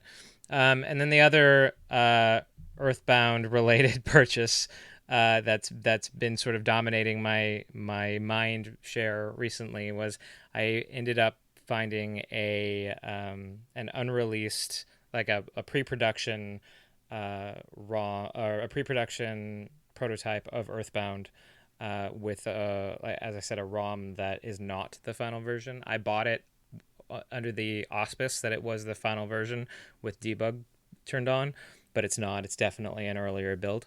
Okay. So Johnny, what did you get? Oh, do you had more, Stephan? I'm sorry. Yeah, I didn't mean to cut you off about your unreleased Earthbound prototype. There's the one of ones that we were looking for. Like, Yeah. we got there. We got there. The other Fat Cat Stephan thing was that Sierra collection finally did come in. Oh, So, did I? The other thing, like, Earthbound unreleased prototype is just one thing, but let me talk about the 3 unreleased Sierra games that are in this treasure trove of Sierra knowledge I just acquired. I pretty much bought out Sierra Online. It's now called Stephan Online. We didn't have to change the initials. So that archive ended up being quite a bit bigger than I thought it was going to be, actually. And there's like 12 different disc formats. So where me and Frank Cifaldi are currently working just to try to like source the drives that we need to even look at these things. But there was something like, I don't have the number off the top of my head, but it was something like either 306 or 406 DAT tapes and like 160 something CDs. The CDs I've already been archiving, but there's just tons and tons and tons of various formats of tape drive tapes. Some are very clearly labeled. There's like audio from games and like the orchestral versions of music for like Space Quest 6 and really odd games. But then there's also just like droves of completely unlabeled or very poorly or like just like numeric serial number labels that all these tapes that we have no idea what's on them. So that's going to be a very, very long, arduous process that you're probably not going to hear a lot about until we have something to show. But so that's going to be a big project. Thankfully, the Video Game History Foundation is going to be helping me with that. So is that something I should hit you up about immediately and be like, hey, do you have this? Do you have this? Like, I should bother you immediately, right? Because you'll be done tomorrow. I should get mad at you for buying this and not, like, having it right now. Why'd you even tell us about it before it was released, Stephan? When can I play WCW Wrestling, whatever that game was called at this point? Tyler and Johnny are poking me about that because it's actually happening right now with the Earthbound prototype. People are actively aggressive about me releasing the ROM. It's getting released. It's getting released towards the end of the month. But why? They don't need this ROM. Get out of here. Wait, are there other pre-release Earthbound prototypes out there that have been dumped? No. Ooh, what the Stephan? All right, I figured there was like other ones out there and they were just bugging you about this. But, no, not to my knowledge. All right, cool. I mean, all right, it couldn't have gone to a better guy because you have Earthbound tattooed on yourself, so you're not just buying this to invest in it. Right, and I am dumping and releasing the ROM, so it's, I'm not hoarding it. No, hoard it. Oh, right, people do that. Oh, man, I forgot how messed up video games are. Yeah. Well, the prototype scene particularly because an undumped ROM is worth more on the market than a dumped ROM. So I'm like literally lighting thousands of dollars on fire. It's by no doing different this. than any other week we hear you. Right. But that's the like the thing about the preservation scene for prototypes and unreleased data is that when it's unreleased, it is more monetarily valuable. So, a lot of people, not everyone, there's other people like me, but there's a lot of people who buy prototypes so that they can be the one person to have it, or like that the high dollar value is then, tied to that specific object. The problem with that is that, data rot is a thing. In fact, even in this Earthbound ROM, I'm having some researchers go over it, and they are finding actually corrupted bits within the ROM file. So, like, if I were to just allow that to continue to live on the board, it would eventually be unreadable. Like, and that's a real thing. And so, it is important to get this stuff out there and get it backed up and get it distributed so that it doesn't, die with your board. And it's important because you're such a well-known person in game collecting circles now that everyone would hate you forever if you tried to hoard it to yourself for monetary benefit. So it was never an option for you anyway. Well, if I was going to do that, I wouldn't have said I had it in the first place. Oh, right? So it would you're already not telling us about the undumped prototypes you have. Right. Yeah, Okay. my huge hoard of undumped prototypes. So do you have 3 prototypes right now? Is that the correct number? No, I actually I have 2 right now. I sold off UWC after I dumped it. What? Okay, I didn't Um, realize that. I was gonna say you have an unreleased NES game, the earliest known prototype of Earthbound, and then Dragon Warrior 4. It's a nice collection, Stephan. yes. All right. I still have the Dragon Warrior 4. That won't leave the collection because it's a gameplay counselor's copy. So that's part of my gameplay counselor collection. And then the Earthbound I'm going to keep just because I love Earthbound. Of course. Yeah, Good good stuff. job, Stephan. Way to- UWC I really wasn't connected to at all, and it really Art's not served me cheap. no. Well, and it really served me no purpose past getting it dumped and out there. So, and I was able to. I had mentioned it before that like I wanted to be able to do right by the seller after, because I bought it under the auspice that it was a copy of WCW, a very common NES game, and when I got it and it was an unreleased wrestling game, that completely changed things. So but at the time I didn't have the scratch to just like give him more money, so in selling it I was then able to split the profit from that with him, and then I felt much better about the situation. Okay. Stop trying to do right by people. I know, right? Why'd you negotiate yourself into paying more, Stephan? That's such a dumb thing to do. Yeah. It's called relationship maintenance, Tyler. It is one of my strategies that I teach. Yes. And just so you know, SNK2D forever, everything I say to you is just my relationship strategy with you. It is nothing to do with friendship or decency. It can be both, my friend. No, you heard it here. It's a strategy to employ to work That's on right. people to get better I prices. don't have right, any Steph? genuine relationships. Go to No, our no. subreddit, the Red Pill. Yeah. I don't actually really know what the Red Pill is, but I think it's something about manipulating women into... As I say on my podcast about this topic, the actual product is the genuine relationships. The byproduct is everything else. Oh. Yeah. So you're saying the real treasure is the friends we met along the way. It is true. All right, Stephan, one more question for you. Boo. Stephan, one more question. Is this the crown jewel of your collection? Oh, God, no. Stop it. Don't do this. Don't We're going to do put this. stadium events aside. I know stadium events No, is like on a stop pillar. it. It can't be beaten, but is this the Well, crown what jewel? are you asking? Be clear. You're asking about the Earthbound prototype? Yes. The one he has tattooed on himself. Like, if he had a real-life doctor in his game room, I would ask him about To that. be fair, Stephan's got a lot of tattoos if you don't know. That's true. I don't know. I only know about Doctor Who and Earthbound. What other... I am covered in tattoos, but it's up there. I mean, especially just right now, just because there's so much mind share on it, right? Like I'm doing live streams on YouTube of it, and like people are constantly. It's constantly in the forefront of my mind because it's such a highly anticipated and talked about topic right now. So maybe right now, as I said in my interview in Game Informer magazine. Oh boy, here we go. God, why do I choose to go last? Why do I even bother? Oftentimes the most anticipated thing is like the next thing I don't know about, right? So like ask me again tomorrow when I found something else, and it's not going to be my answer. No, But, just if you want the actual answer, read his article in Game Informer magazine. Which issue is that, Stephan? Tell the people. It's issue 325. All right, there we No, go. I don't have enough copies to send you. Man. Although I do have enough copies to send the co-hosts of this podcast if they would like copies. Please don't ship it to me. Yeah, no. save one for me. It's not worth shipping because it's a Game Informer, but next time we see each other, I do want that. I think they gave me 5 copies, so. Nice. No, that is pretty awesome that you got an article out there.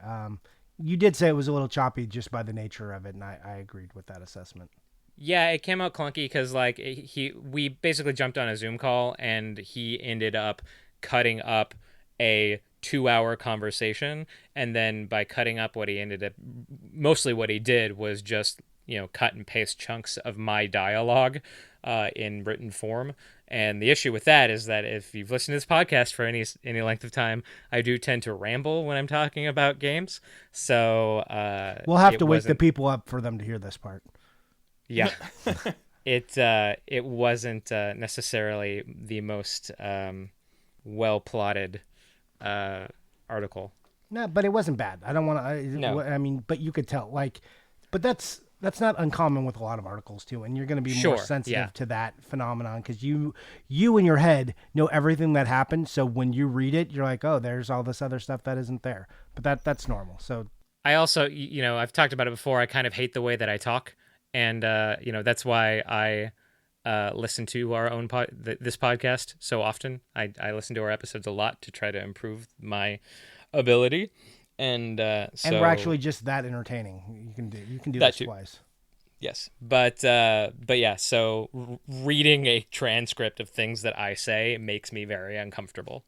Yeah, I probably just wouldn't read it. I'll be too scared.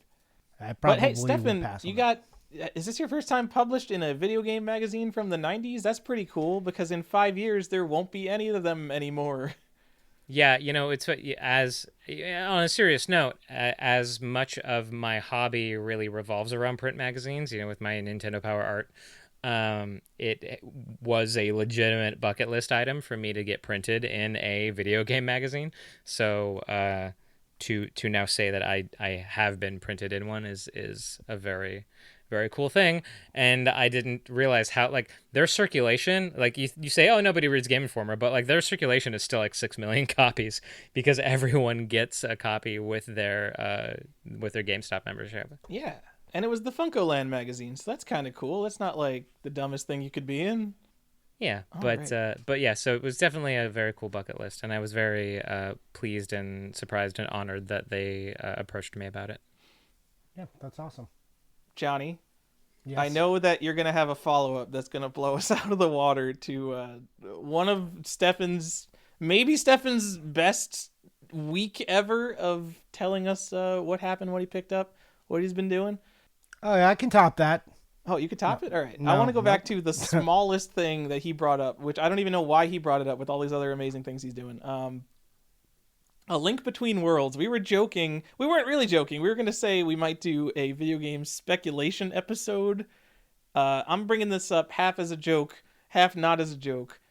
Link Between Worlds is a beloved Zelda game. It went, with coronavirus season, February, it was $15. Right now, it is $17. It is barely ticked up. Everybody loves this game. Everyone should buy 100 copies of it, and we're all going to be millionaires one day. Because, you know what? I thought that GameCube and up was basically immune from demand-based spikes in value because there's too many copies. No one is physically throwing out cardboard boxes.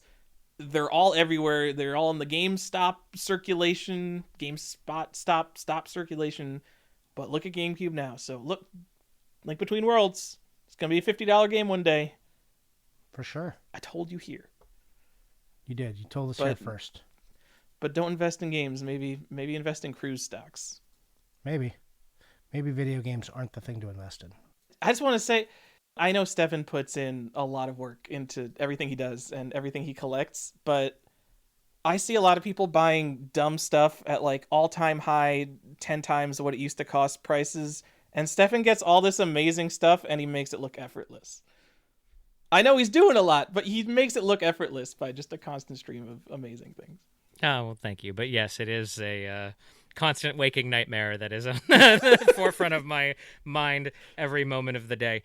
And yeah, it is a, we have, you two have defended me on this point many times on this podcast. But yes, it is a tremendous amount of work. Putting in the time to find all this stuff and just, for instance, the negotiation for the Earthbound prototype started a year ago. Okay.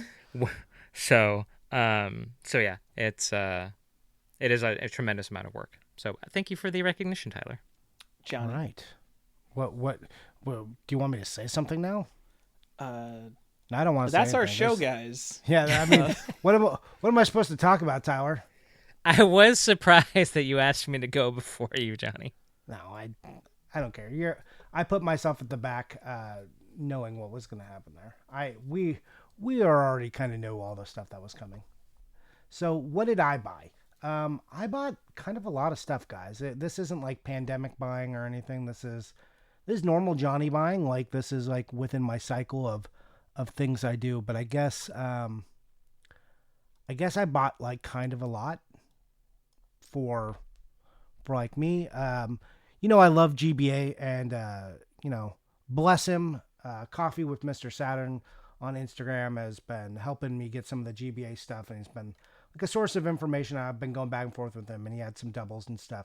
So I bought a bunch of games from him. And there's like all like mid-tier GBA stuff, like uncommon, kind of desirable. Game Boy Advance is a really weird system. By the way, did I say GameCube? I'm talking about Game Boy Advance. So I also bought a bunch of carts for like boxes I had. I got a Doom finally for my box. I bought like a Wolfenstein. This is like, nothing that's going to blow the doors off of anybody. No one's going to be like, damn, Johnny, that's amazing. But there was a seller on eBay who had a bunch of stock of GBA games that you could still buy for like $5 to $7. So, that's kind of when I see like GBA stuff is crazy and on the rise, and when you can get a complete game and you're not sure what's going to go. So I just bought like 40 games from this individual on eBay. Got a condensed shipping price. Average price of the game was like $6 or something. So there was some expenditure there. Nothing very exciting. It's like some Disney games and stuff. Not a lot of great stuff, but most of my purchases were like mid to upper tier GBA stuff. And, a bunch of just good condition completes because I knew I could get them. And GBA stuff is harder to get than you think. GBA is the last cardboard box Nintendo system. So, I have some love for that. So, yeah, bought a lot of that stuff. That's, like I said, sorry, it's not the most interesting things to buy, but, Super Bust a Move is like a good game. R-Type 3, that's like a game. That's like a good game. It's like a cool game. Like I got Turok. GBA is weird because it's the home of fake ports, right? People say, oh, it's a port. And it's not, because most of these games, like GBA encompasses this weird space where, you have ports from the Super Nintendo and like even Nintendo. But then you get like games that were on N64 that kind of get shoved on it. And like same with PlayStation games. And then Xbox games and GameCube games have like their version. Like when you were seeing retail releases of the game, they're like also on the GBA. That was like every game too. Yeah. It's so weird. You don't think about that now. It wasn't like every game was on the Vita. Yeah. It's just like, oh, here's the GBA version. Yeah, that generation, there definitely was like we need to port to everything all the time. Yeah, so that makes a thing. And so people think, oh, it's just the same game. It's not. Like, a lot of the cases, these games are vastly different. There's no way you can take an Xbox game and put it on the GBA. That's not how that works, right? But, like, if you can play a version of Driver 2 on the GBA. Guys, you guys playing Driver 2? How about GTA? Like, that, like, obviously... Is that a different game that's not just GTA 1? Yeah, it's different. Like, it's not exactly the same. There's the technology isn't even similar enough to do just a direct port. So, like Wolfenstein 3D, like you think that's the same Wolfenstein? Like, come on. Like, sure, well, I personally do. What's different about Wolfenstein? GBA can do 3D graphics. Yes, kind of, but the way it renders things, the amount of things, like the size and space, certain sprites that they had to use, like it's not exactly the same. There's no way I'm for sure it it's not to exactly, be. Yeah, that's what I'm saying. So a lot of this stuff, like, and that'll make games play differently. Like I got Tactics Ogre on it, a bunch of Mortal Kombats. There's like Mortal Kombat. If you guys know, Mortal Kombat games are kind of expensive. There's this weird thing on the GBA where you would think, oh, it's Mortal Kombat. They probably made a ton of them. It should be relatively inexpensive because it's Mortal Kombat. But then you're like, why are all the complete in box versions of this $40 to $100? Like, what is going on here? So that's why I'm saying GBA is a weird system. So it's got a lot of cool games as I learn more and more about it. I think I know quite a bit about GBA at this point because, I've always loved a lot of the weird stuff on it. But when you start to look at it as this fake port machine, which is, like I said, it's not really that, it's got a lot of interesting games. So I've been enjoying collecting for that. So like I said, I acquired something like 70 GBA games total in the last month or whatever. Wow. Yeah. So it's not like a few. It's like 70 to 100 in that range. And then like filling up boxes that I had of nice games. Like Earthworm Jim is like a game that's not too hard to find, but Earthworm Jim 2 is like really hard to find on the GBA. Like why? It's weird, the stuff that's hard to get. The other thing I bought was some PAL Super Nintendo games. People ask me, like, what are you doing next? Are you finishing up Game Boy Advance? Are you going for that as a set? I don't think I am. It's a big set. It's hard to collect for. I always say that just because I don't. People say, you always say that, and then you wind up doing it. So why don't you just come out and say you're doing a set? And I don't say it because they get mad at you about that. They you'd be surprised. Like people get like, just say you're gonna do it. Stop f***ing around. Just say it. And I'm like, look, I say that because I don't know and I don't want to commit to a thing. Plus, I'm the type of person, the minute that I've fully decided and it comes out of my mouth, then obsessive thought takes over. Like you can already see, I just bought 70 games and I'm not committed to it. So imagine what my brain is like when I'm like, this is the thing I'm going to do. I'm going to do this thing. That like the wheels and then like the research starts happening and I over focus on it. And I'm not ready to commit myself to that level of effort here. So that's why I always say I'm not doing that. I have committed to doing PAL Super Nintendo stuff. We'll talk more about that later, but like on another show, when we talk about sets, what I believe sets are. I want a complete Super Nintendo set. I believe that some of the PAL exclusives are intrinsic to that, just because I love Super Nintendo and I'm always looking for excuses on how to buy Super Nintendo games. So I got some. None of them are here yet, though, sadly. So I don't want to talk about them too much, but I have been buying that. What I did get was some name variation. And we talked a lot about Castlevania, and you guys know I love Castlevania, so I got Vampire's Kiss, the PAL. Obviously that's... I really like I don't that even cover. know what that is. Dracula X is called Vampire's Kiss? Yeah, Castlevania Vampire's Kiss. Huh. And it's that got a sounds like sweet a Japanese box. name. That's so weird. It's an awesome cover. Yeah, it's a beautiful cover, and like I debate getting the what's it called? The Genesis 1-2 for New Generations. Bloodlines is New Generation, but it's Vampire Killer. New Generations there. So I love the name Vampire Killer.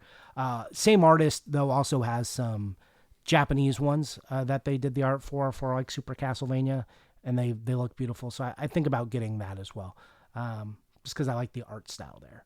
It's no X68000 cover. No. I mean, it's like a weird art style. You could look at it and say, like, I hate that, but it's like weird. I love it in the purple box too. It's super Halloween-y. Like I'm Yeah, debating it's very cool. doing like all Castlevania for this Halloween. Yeah, it's super great. So yeah. Anyways, I got that, and that was from like a U.S. seller. Like they weirdly had that and Super Castlevania on PAL, and those came. Well, they're not like the best condition boxes, but I think the price I paid for them was like pretty reasonable because. Vampire's Kisses can be pretty pricey. I don't really understand the full dynamics of PAL Super Nintendo yet in pricing, but that one, like, I don't know why a manual is like $300, but sometimes a complete copy goes for $400 or $500. I don't really understand what's happening there. Some of it has to do, I know, with like what country a game releases in. One day we'll have to talk about like how weird PAL territory stuff actually is. And like what countries are most desired. Like the UK is usually the most desired territory, but not everything came out in the UK. Some stuff only came in Germany or some in the Netherlands. Like it's a weird thing to start wrapping your mind around how the rest of the world collects, because it's or how they ship to the rest of the world, because it's a lot different than the nice and easy way. If you're in the North America, like how easy and streamlined that is. Europe is not that way. PAL territories are not that way. Like you can't even say Europe because it also includes, South Africa and Australia and Russia, which was part of the Soviet bloc at the time, which then also includes Asia. Like it's PAL is very weird. Are there Russian SNES games? Not really, but some of them got there, and some of them by pirates. Okay. They're like and figuring all that out is kind of weird. And then NTSC, like we talk about, that's weird, but like the Middle East can be NTSC, and that's weird, and like India is somehow NTSC. There's a lot to learn there. We'll have to do like a whole episode on like what that means for collectors, because there's a lot to still research and find out about that. I don't want to pretend like I'm an expert. Like I have very, very surface level info on it. Anyways, that to say, I bought some PAL games. I'm gonna buy some more. I'm on the road to that.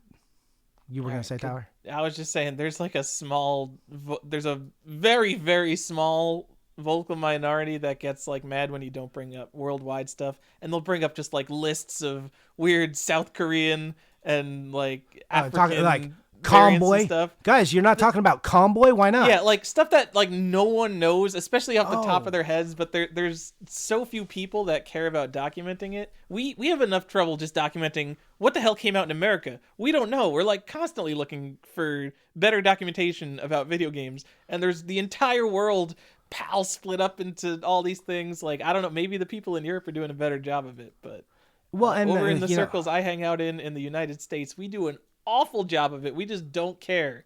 Europe, worldwide, just doesn't count. Yeah. So, and then we're going to get into some of that, like what sets mean and like stuff like that. Like I said, next up, we keep having these. Yeah. Oh my God. It's like 2.5 hours, right? We'll just save it all for next episode. Yep. Cut all this. So that's your preview of the next episode. And, some people will criticize me because we're just talking about Johnny's buying habits on the podcast again. But when you buy everything, isn't that what video game collecting is? I don't know why that's a fair criticism. But all right. You can't lose when you buy everything, Johnny. Yeah, man. That's right. Except Atari, but which I have you guys to talk about now. You guys can talk about Atari stuff. I've done it. I've found a way to the show not just be about my buying habits. And we got Stephan's weird 101 stuff I would never buy. I think I've helped make this podcast come full circle outside of my sphere. Woo! Yay! Patting myself on the back. Yeah. Everyone congratulate me. I'm so good at this. See what I'm doing, guys? I'm so good now. It's like totally evolved. Yeah, that's it. I'm done with that line of talking. I don't like to congratulate myself or anything, really. That's it. I think we're done with the show. Guys, where can we find you? Tyler, why don't we go with you? Default Gen, Default GEN, Video Game Sage a little bit, YouTube, Instagram. This world of working from home is making me not motivated to be on social media. But you know what? Maybe I'll be there. Yeah, weirdly, as I'm home more, I have the desire to be online less. That's a strange counterpoint. Stephan, and shout out all the stuff you're doing. You mentioned briefly how you like streaming Earthbound stuff, but like really let the people know what the you're doing. Or I didn't even need the F word there, Johnny. Why? Just leave it alone. I tried to be good. I know I dropped like 2 of them on this show. Yeah, I do kind of have a bunch going on. I mean, I did mention the Game Informer article. So Game Informer approached me mostly about my Nintendo Power art collection. And so that's in this month's Game Informer 325. It's the grounded cover. And we basically just talk about, what my motivations for collecting are and everything you already know if you've listened to this podcast. But you should read it anyway because it's awesome. And then the Earthbound prototype is going to be released, I think, the last day of this month. I just wanted to give I do have it sounds ridiculous, but I have a team of researchers going through it and identifying changes in the ROM and all sorts of things so that when we do release it, it will be a very comprehensive guide as to how this differs from the retail Earthbound. And I think we're releasing that through Hidden Palace, who does a lot of different releases. They released UWC. They've released lots of really crazy stuff, so check them out.